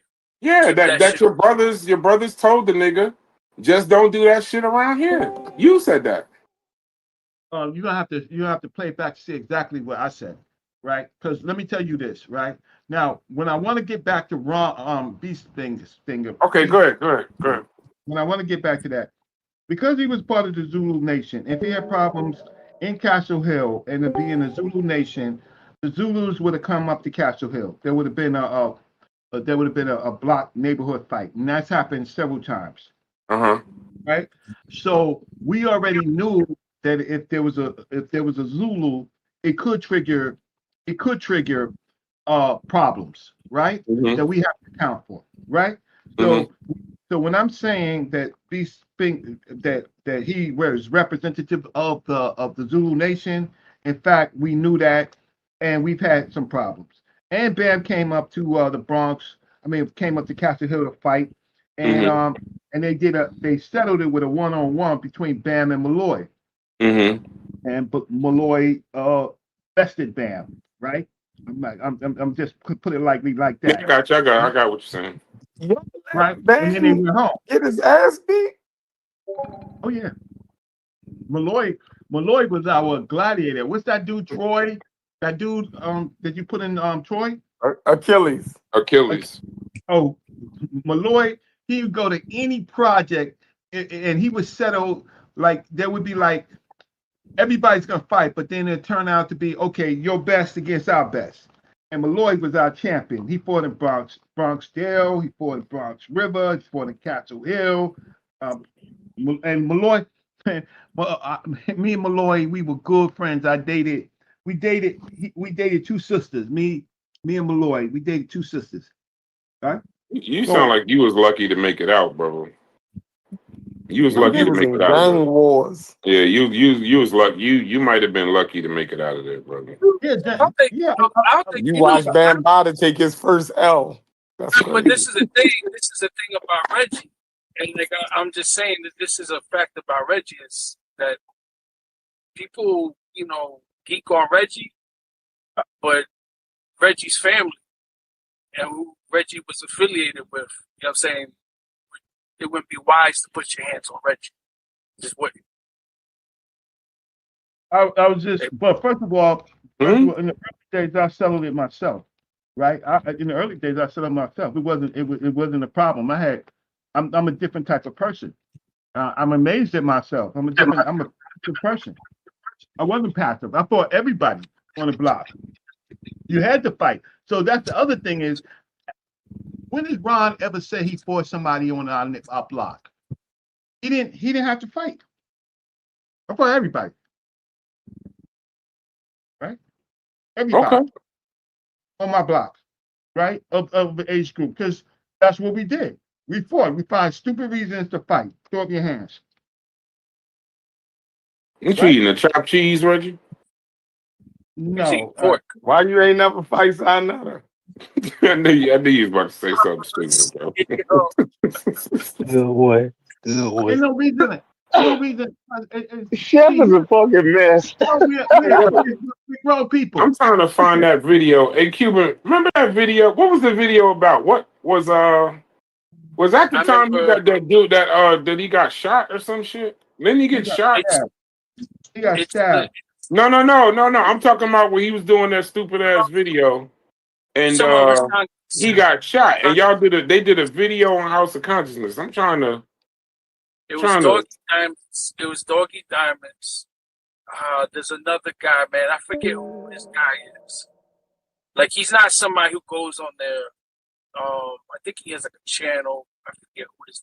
But it was a few people. Reggie was on there because I believe. Because that's where I heard the cookies on the bed. That conversation, Reggie. When you said, yeah, that's where I heard that shit from. Doggy Diamonds got pissed at Reggie on that live. Right, when they was yelling at each other. Y'all remember the conversation? But I don't want to misquote him, but that's when that whole cookie shit, that was something Reggie said on that show. Maybe I don't understand what he meant by it, but that's that show. Yeah, but, like how you framed the cookie analogy, Reggie, it came off like, well, put your hands in the cookie jar, so you get what you get. Like that's how. Like it was just that's like, oh, metaphor. well, You take it. But it was very. It didn't seem like you was making a metaphorical conversation. It made the way you were saying it. It made it seem like you were saying that's like he was doing it. Like he was doing that. Like if like Bam would put cookies on the bed and shit. And then like a motherfucker would take the cookies and what do you think? What do you think is supposed to happen? But no, I get what you're saying now. Bam is a businessman and consensual person. He paid. He was a pedophile. He was paying a bill. No, I mean, maybe he's all the things you said. As long as you finish with, he was also a pedophile. Here's the thing: is Hassan made the case and Ron made the case. Outside of that, I didn't know about Ron. I didn't know about Hassan growing up. He was just one of the soldiers. I didn't know about him. He was younger than me. But if he said that and he makes the case, then okay, fine. And Ron Savage. But I can't say directly, right? Besides him, I didn't know anything else. No, I got you. I know most of the people is consensual. Hassan is somebody. But if they kids, it's not consensual. That's still the same. Now we going back to that point. I don't know. Well, maybe there's Reggie. Just look. I get it. When you grow up there, or you grow up someplace like North Jersey, right, or Philly. Please don't bring up North Jersey. You grow up very fast. You're confronted with the realities of life, and you see a lot of shit that you should not be seeing and probably never see in your life. So it changes the mentality of a child. And they grow up faster. However, they're a child. And there's no justification that at 14, 15, 16, 17 years old, a grown man is having sex with him. Even if the child says, you know what? Yeah, I want to do that. It don't make it right. It's like if a 15, 14-year-old goes and says to the guy selling crack, and the crack, yeah, I'll sell you the crack. Okay, I want to smoke crack. It's Just amazing. Because he wanted to do it, don't mean you do it. It's not right. 60% of black men in the Bronx who are sexually active, call them pedophiles, because the majority of the people that I knew, they dated women all ranges, right? If you could get an older chick and sugar late, or you bad, but primarily it was always younger girls. It was always younger girls. Like you in the 9th grade, 10th grade, right? Right. It was almost always younger girls. And then the funny thing is the younger girls was getting paid. Right. So look, that's why I'm just trying to say, I'm trying to be real about this, right? That in like let's say 80 to 86. Look at this, sex, money, and murder. Why do you think they call them sex, money, and murder? You think the sex was with man? No, I don't know. That's a dangerous crew. Hey, listen, Reggie. It says I just did a quick. Hold on, real quick. No, I was gonna say that's who Reggie's his family is. Yeah, we know that. He said that before. I know that. Yeah, he know that. But so it says Ronald Savage was his first accuser. But it also says 3 other men came forward, all alleging sexual abuses minors in the 70s and 80s. One of them was Campbell, right? 2 others gave anonymous interviews to the New York Daily News, and they all have the same profile. He was using mentorship and hip hop community access to prey on young boys. Now it goes as far as, this is from The Root, New York Daily News, Pitchfork, and Ambrosia for Heads. Now these ages are between 12 and 17. So there's a civil lawsuit that he abused him from 91 to 95 when he was 12 years old to 16. So this is, he has over, it says now he has over 20 something accusations from starting 1975, ending in 2000. They say even Bambatta, it says May 2016, under public pressure. It said at first the Universal Zulu Nation denied everything, called the accusations character assassination. But in 2016, the group issued an apology to all those who have been hurt.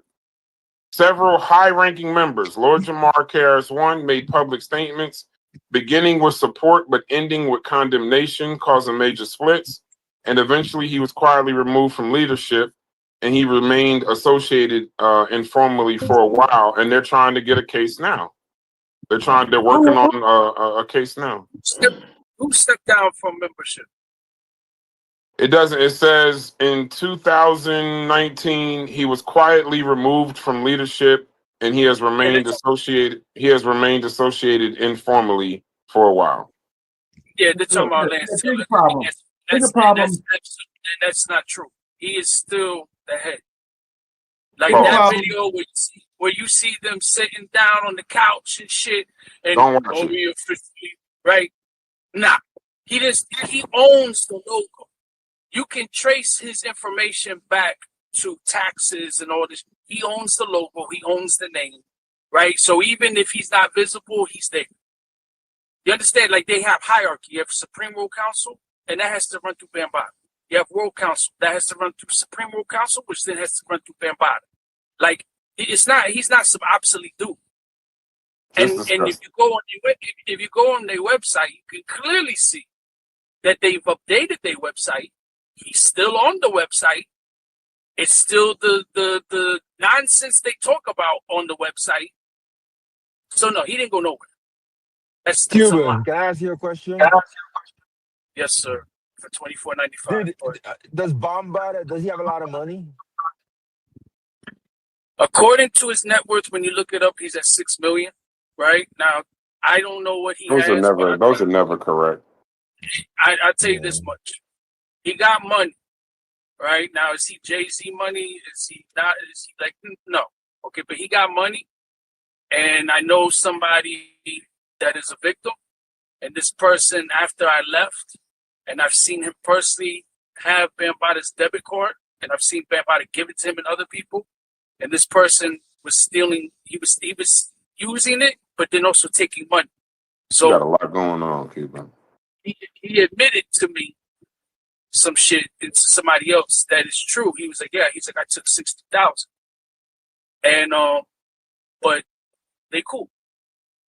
They cool. Did he still live in the hood, in the project? Why are y'all so fixated? I can't understand. No, it's just just so we're not fixated on that. That was they're cleaning up something from a previous conversation. Also, we could definitely move on. Listen, They're trying to sort something. The Bronx has some serious problems, right? But we don't know. But and also, Reggie, Yeah, we don't know these. We don't. Yeah, but we don't know all these people. I would dare y'all to talk about Preacher Crew like y'all talk about. You talking about the black? You talking about the Black Hand? Yeah, the Black Hand. I would love for y'all to talk about them. And I bet you get quiet too. Well, I don't know anything about them, but I wouldn't be concerned. I wouldn't be concerned about. Hold on, just so we clear. A bunch of old ass pedophiles. I wouldn't be concerned. Like I know you would be concerned. I'm not doubting what you would be. But yeah, but me from where I am, I wouldn't give a damn. The nigga was on BET talking about bank robberies and shit. So if he's upset with me, tell him to get off TV talking about the Black Hand and what the fuck they was doing. Yeah, what I would say is, see, you know what? How can I say? But Reggie, let me ask you something. And this is my issue within the conscious community when it comes on this subject. I'm not in the conscious community, but go ahead. Reggie, you're definitely in the conscious community. You house of consciousness. Oh, shit. You're not in the conscious community. You in the conscious house. I have to say this. Bro, that nigga chef is retarded. You one of the founders, Reggie. No question. No, you might not want to be. Hey, now you might not want to be, and I can understand that. But for you to try to tell us that you ain't in the conscious community, I don't even think you believe the words coming out your own mouth right now. Reggie, you own the land, Reggie. Like you got the land deed. You got the land deed. You passed out membership cards to the conscious community based off what I know. Right. Niggas you can't even get in the conscious community without talking to Reggie first. To get through the conscious community. You the gatekeeper. You the gatekeeper. You not only do you know all these people in the community, you the nigga when niggas need information on Dr. Ben and all them other people, they go to you. You the one who knew Dr. Ben personally. Yeah, you knew him personally, but you ain't. God damn! Hey, Reggie, they making you the agent. You took Jabari on his Hey Reggie, you so much of the conscious community, you could tell when you walk in the room, you could tell Sarnetta, get your ass up so I can sit right. Hey, you know what? He probably could. Hey, you could tell anybody in the on any panel in the conscious community, you could go on that motherfucker and tell them stop talking. Right. Hey, brother Reggie, stop talking. You got pull in this bitch. You got my respect. I know that much. I ain't gonna let you do that, Reggie. You put in too much work on that shit. You ain't in. I like to address not because I'm part of the conscious community, is because I'm a real person that did real stuff, right? And so the conscious community, I just have to check a lot of what they do. I check a lot of what they do, but I do real stuff. I'm a real activist. I'm real. No question. No question. So yeah, I could tell them to get up because I'm like, what are you talking about? Who'd you know? Who'd you know? Right. Who'd you know? Like, get what are you talking about? It sounds like you was a boss. You a boss of that motherfucker. Bro, you in every video, any video, you in every video, damn near from the beginning. No. You ain't in the conscious community. Make that shit make sense. Hold on, Brad. There's one video where Reggie looked like he had to be in his 20s. It was an old video. I promise with the suit. Reggie was looking nice, boy. Nah, with the suit on. Reggie like Morgan Freeman. Reggie On always 125th? looked, when Reggie was 16, he looked exactly how he look right now.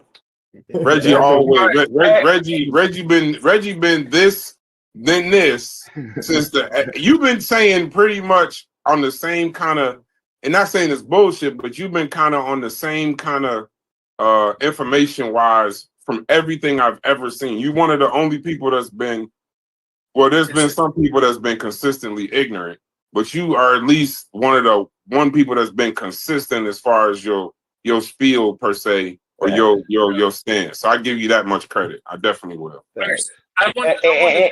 And Brass, you know what? To back that up, I'm gonna keep it real with you, Reggie. Back that up, bro, because they're gonna say I said. Okay. No, I'm just saying. So just say what you're saying. Just don't back up what I'm saying. All right, dude. I'm gonna say what I'm saying. Hey, Reggie, I thought you fucked the whole conversation up this morning, and come full circle. Smalls is telling you, I appreciate you, bro. Like,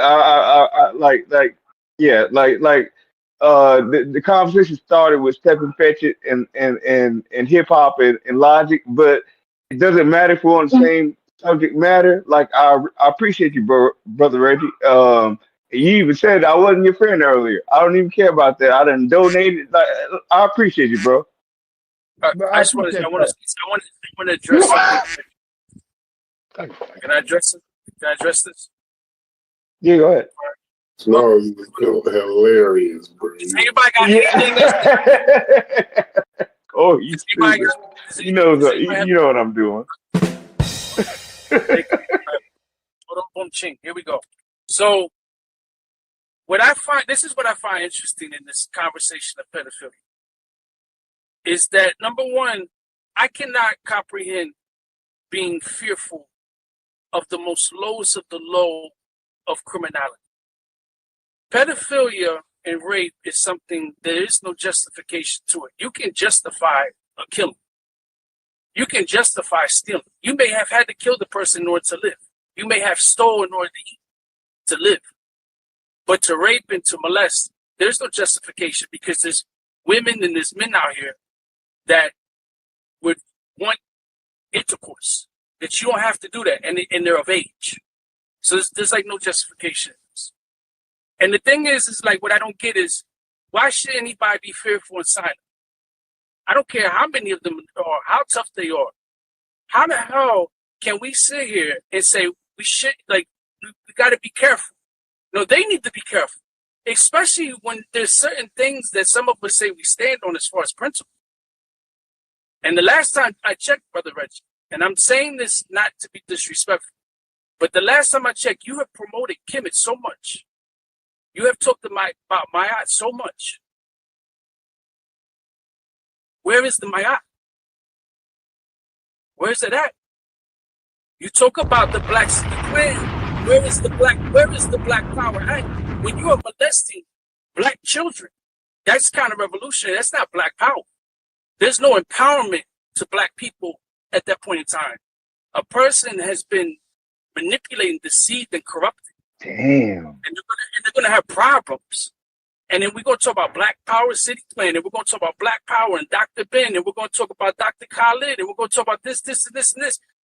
If Dr. Khalid, and you know him better than I know him, if Dr. Khalid was alive during this whole Dr. Pork shit, polite, Bambatta, this is the same guy who told Bobby Hemmett to his face, brother Bobby, I love you, but you got to stop teaching the bullshit.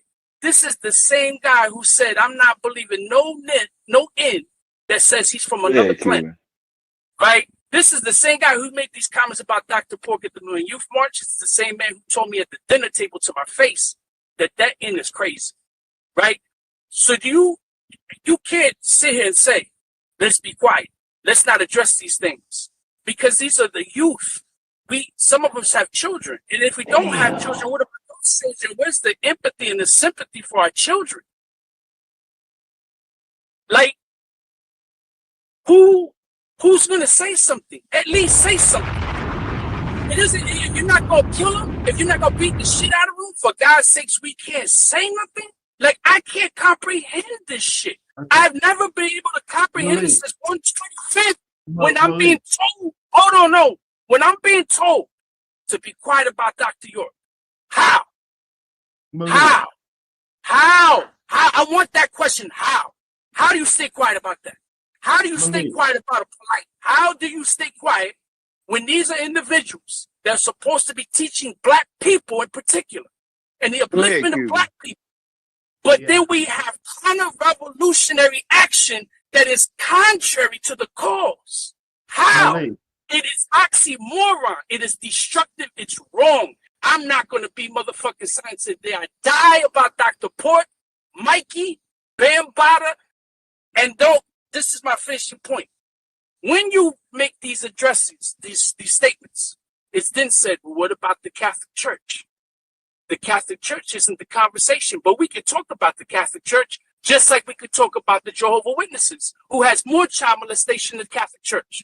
We could talk about the Hare Krishnas. I have no, I'm limited to the conversation, but what was instilled in me was our youth is important. Wherever I look at, whether it's religious, whether it's spiritual, or whether it's political, children are always important because they are the future. We don't have sound right children. What are they going to be when they grow? How are they going to trust us? I want to be old knowing that this person's not going to kill me because they're like, man, you didn't help me when Mr. Thomas did such and such to me. You stayed quiet. I'm not staying quiet about that shit. That shit's wrong. Let that shit be known, man. Now, I'm not saying go and name drop victims because that I won't do. But I damn sure have no problem name dropping enablers that I knew that these fucking scumbags were doing this shit. And there's a lot of them. There's a fucking plethora of these scumbags. Hey, Cuban. That's all I gotta say. Part of the reason why people got to be quiet about it, and now I got to quote my brother Corey. I don't even think Corey in here, but I got to quote brother Corey. Is how else you think the grift and the snake oil gonna get sold? You got to stay quiet. If you really actually took a fine tooth comb or a microscope and put it to the conscious community, your ass will run away. So for you wouldn't be buying dumbass debates and listening to motherfuckers fuck up shit and all this, that, and the other. When you actually look at it and you like, wait a minute, Dr. York got a big ass hand on the whole conscious community. And then you look a little further, now you're like, wait a minute, Bambatta, look a little further. Fucking Bobby Hemmett, look a little further. Nature Boy, look a little further. Brother Polite, look a little further. Dr. York. Like you just, if you actually, you can't, it has to be something that can't be talked about in order for the shit to continue 50 years. In order for the stuff to go from 1970 to now 2026. And you got motherfuckers that's teaching you shit that got direct connections to Dr. York, teaching you shit that got direct connections to Bobby Hemmett and all of that. Like it is a reason why, I understood when Reggie would say shit like the Polite, and Polite was the motherfucking the superstar of the community at one time. He was like a direct child of fucking Dr. York, damn near.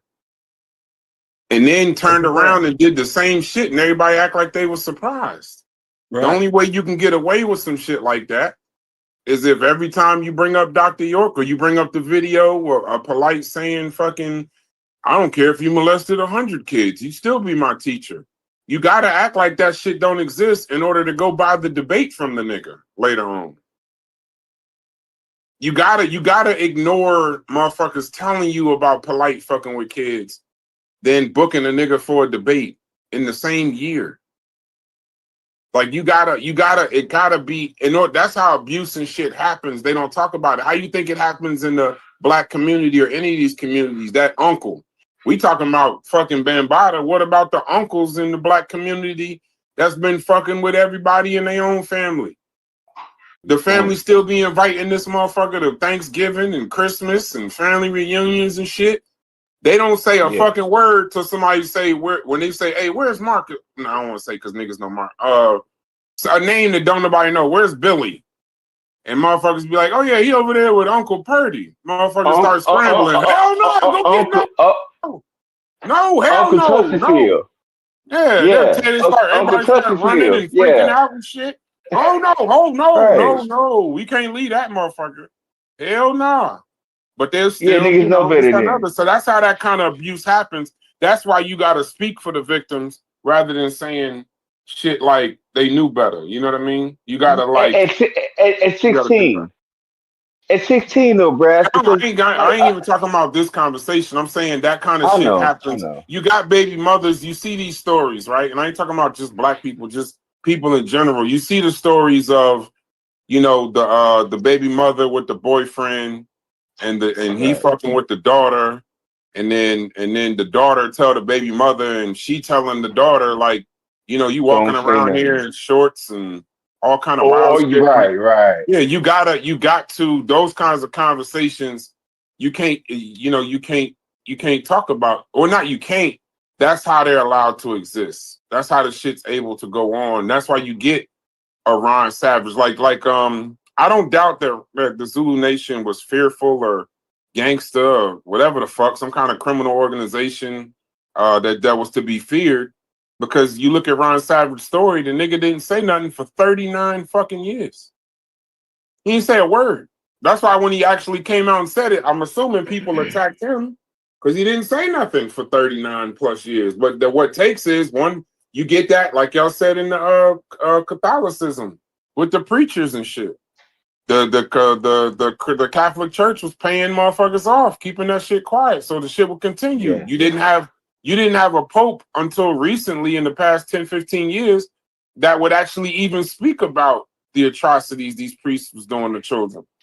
And then finally you get a pope that said, fuck that, let's lay this shit out so we can move forward.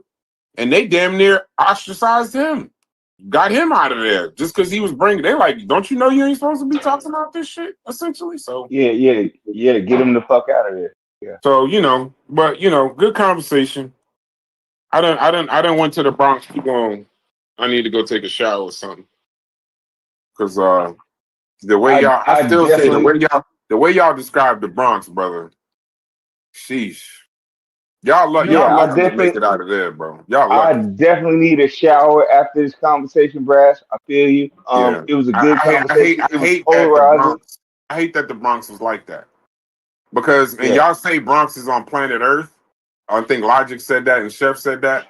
But based off some of these motherfucking I'm gonna be honest with y'all for real.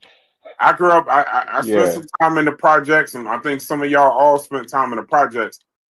This was not my project experience, so I gotta believe that the Bronx is a little different, brother. Did you ever? As a matter of fact, hey, brother Reggie. So I spent 2 years on Boynton Ave. I don't. What part of the Bronx? I love that. Okay, what part of the Bronx is that? Oh, that's kind of like Story Avenue, Soundview section. I lived there for 2 years. I hated it, brother Reggie. I lived on the 12th floor. Robin Gibbons. Because Robin Gibbons. I was on the 12th floor, bro. Brother Reggie, I was like 4 years old. I couldn't go outside and play. That's right. You're damn right about that, because you had the lots right there. You had that big old. It was now it's a baseball field. Oh shit! You know what I'm talking? Okay, right. Go ahead. There's a lot of bodies buried there. A lot of bodies buried there. So that was one of the graveyards right outside Boynton. Okay, well, hey, I didn't even know that's and brother Reggie, I was not arguing with you earlier. I was really trying to get clarity. Go ahead. And then down the street, and a dollar cab. We used to have dollar cabs. So you take a dollar cab from Boynton, right, from Story Avenue, and then you wind up in Hunts Point, right? Story Avenue. I know about. Yeah, go ahead. Yeah, right there. Story Avenue is the main drive that goes right through Boynton and stuff. Then you take a dollar cab, and then you be in Hunts Point, and then Hunts Point is Hooker's Point, right? So that's why I was trying to ask you, did you know about that? Because no, I didn't. Well, we had Hunts Point, Hookers on the Point, right? Yeah. So Hey, brother Reggie, I was 4 years old. I didn't. I wasn't allowed to even go downstairs. majority the rites of passage was when you was in the crew. When you was in the crew, them old dudes get you in the car because you a part of them now. They take you down to Hunts Point, right? And they call the broads, right? And they serve you up. That you couldn't be you couldn't be with them and then deal with a woman, not a girl, a grown ass woman, right? So that would be shit. What do you shit? So the Well, Bronx, the hey, Bronx brother told me, Reggie, I was right around the corner from that shit, and I didn't even know it. Just to let you know. So watch Hookers on the Point. I think there was a, I don't know if it's still on it was an HBO thing where they did Hunts Point, right? But yeah, yeah. we used to see some of our childhood girlfriends and girls that we knew working on the block. We used to Oh get in a wow. car, about 8 of us in a Volkswagen or something, go down there and politic with people that we knew. Girls that we went to high school working on a block, full time, professional hookers. So it's just it all came together. That's why I'm saying it's bigger problems. If y'all talked about the pushing rapes, the staircase rapes in the Bronx, yeah, there's other things to be talking about than be centralized on a few unfortunate men. I hate to say it like that made some bad decisions when they was told like this could happen, right? This could happen with this crowd. You're not from there, and I don't, I find it funny focusing on those people who at least were told than the people who didn't have no choice, no chance. You taking out your daughter's taking out the garbage, right? It's her turn to take out the garbage, and and as soon as she gets down there where the incinerator is, she gets pushed into a goddamn staircase and gets raped, right? And what took you so long, right? Like that. This stuff happens. They would wait on your floor for people, right? In the project. Go. I mean, it's Sex, Money, and Murder. I mean, prequel to Sex, Money, and Murder. I don't know if y'all ever watched my little YouTube video on it and read the comments and see if I'm wrong. It's just a hard. It's just a. It was no different than Brooklyn and some other places, but a little bit different.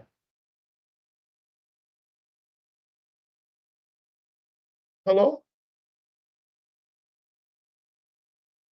I guess the show got cut off.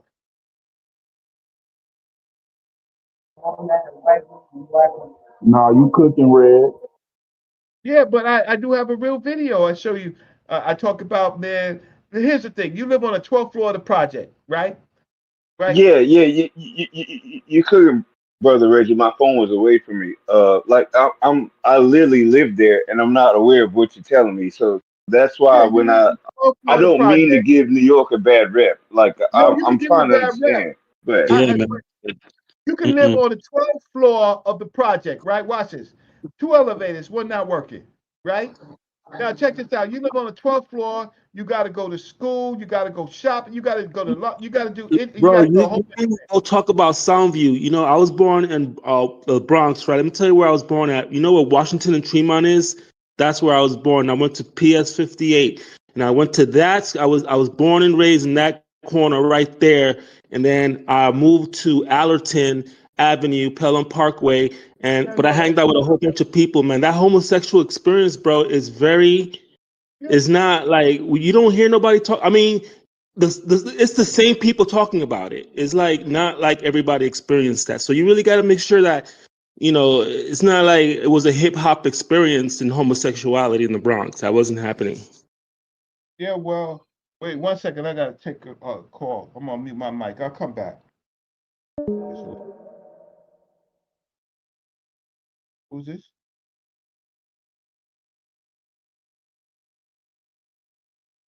That was happening with y'all. You know what I'm saying? Consenting folks.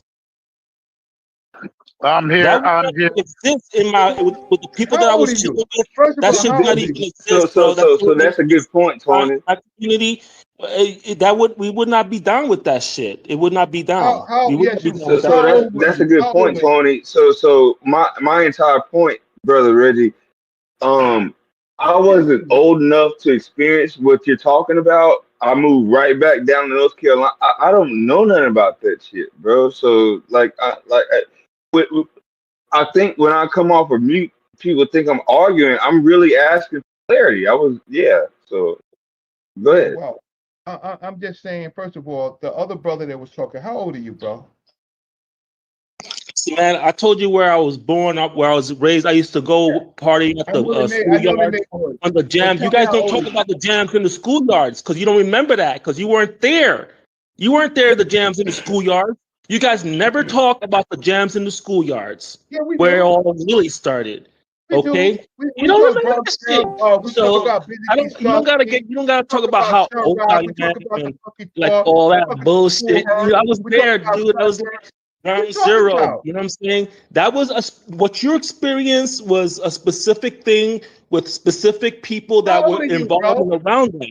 That wasn't a whole. That wasn't a whole thing, man. That was not. How old are you? Like a how old homogeneous are you? experience. How old is I'm your in brother? my 50s, early 50s. Okay, so what block parties are you talking about? Where at? In the schoolyards, all the schoolyards. That's where they all started. What schoolyards? It don't matter.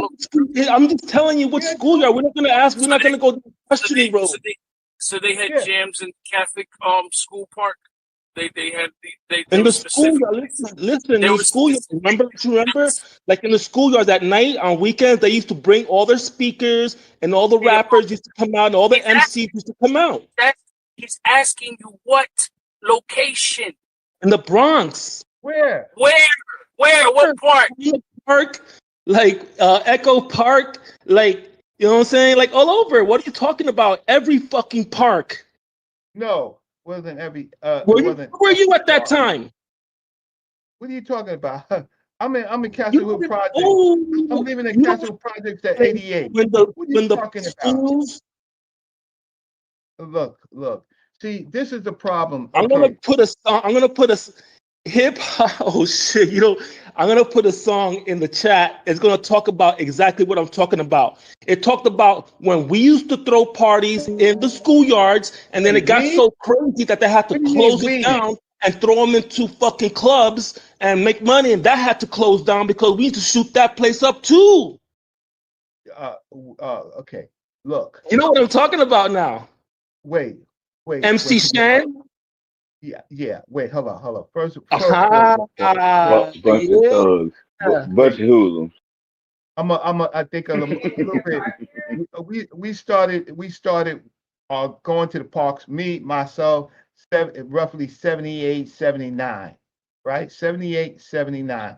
You couldn't go to all places because the Bronx wasn't open like that, right? It's very neighborhood based. It's who you knew, right? Because after the party ends, if you don't know nobody, you're gonna get robbed. It's just that. It wasn't really like that. No, it wasn't. Everybody, when the parties was happening in the schoolyards and the house parties, you don't remember none of that period? The period was when they were taking the high schools at night and taking the schoolyards and putting in all the speakers, and that's when rapping and hip hop really started to get like big. They used to stick the DJs up if you ain't have protection. But that wasn't that was a percentage. All your speakers, right? They would all and donate it to the Zulu Nation or Herc and all of them. No.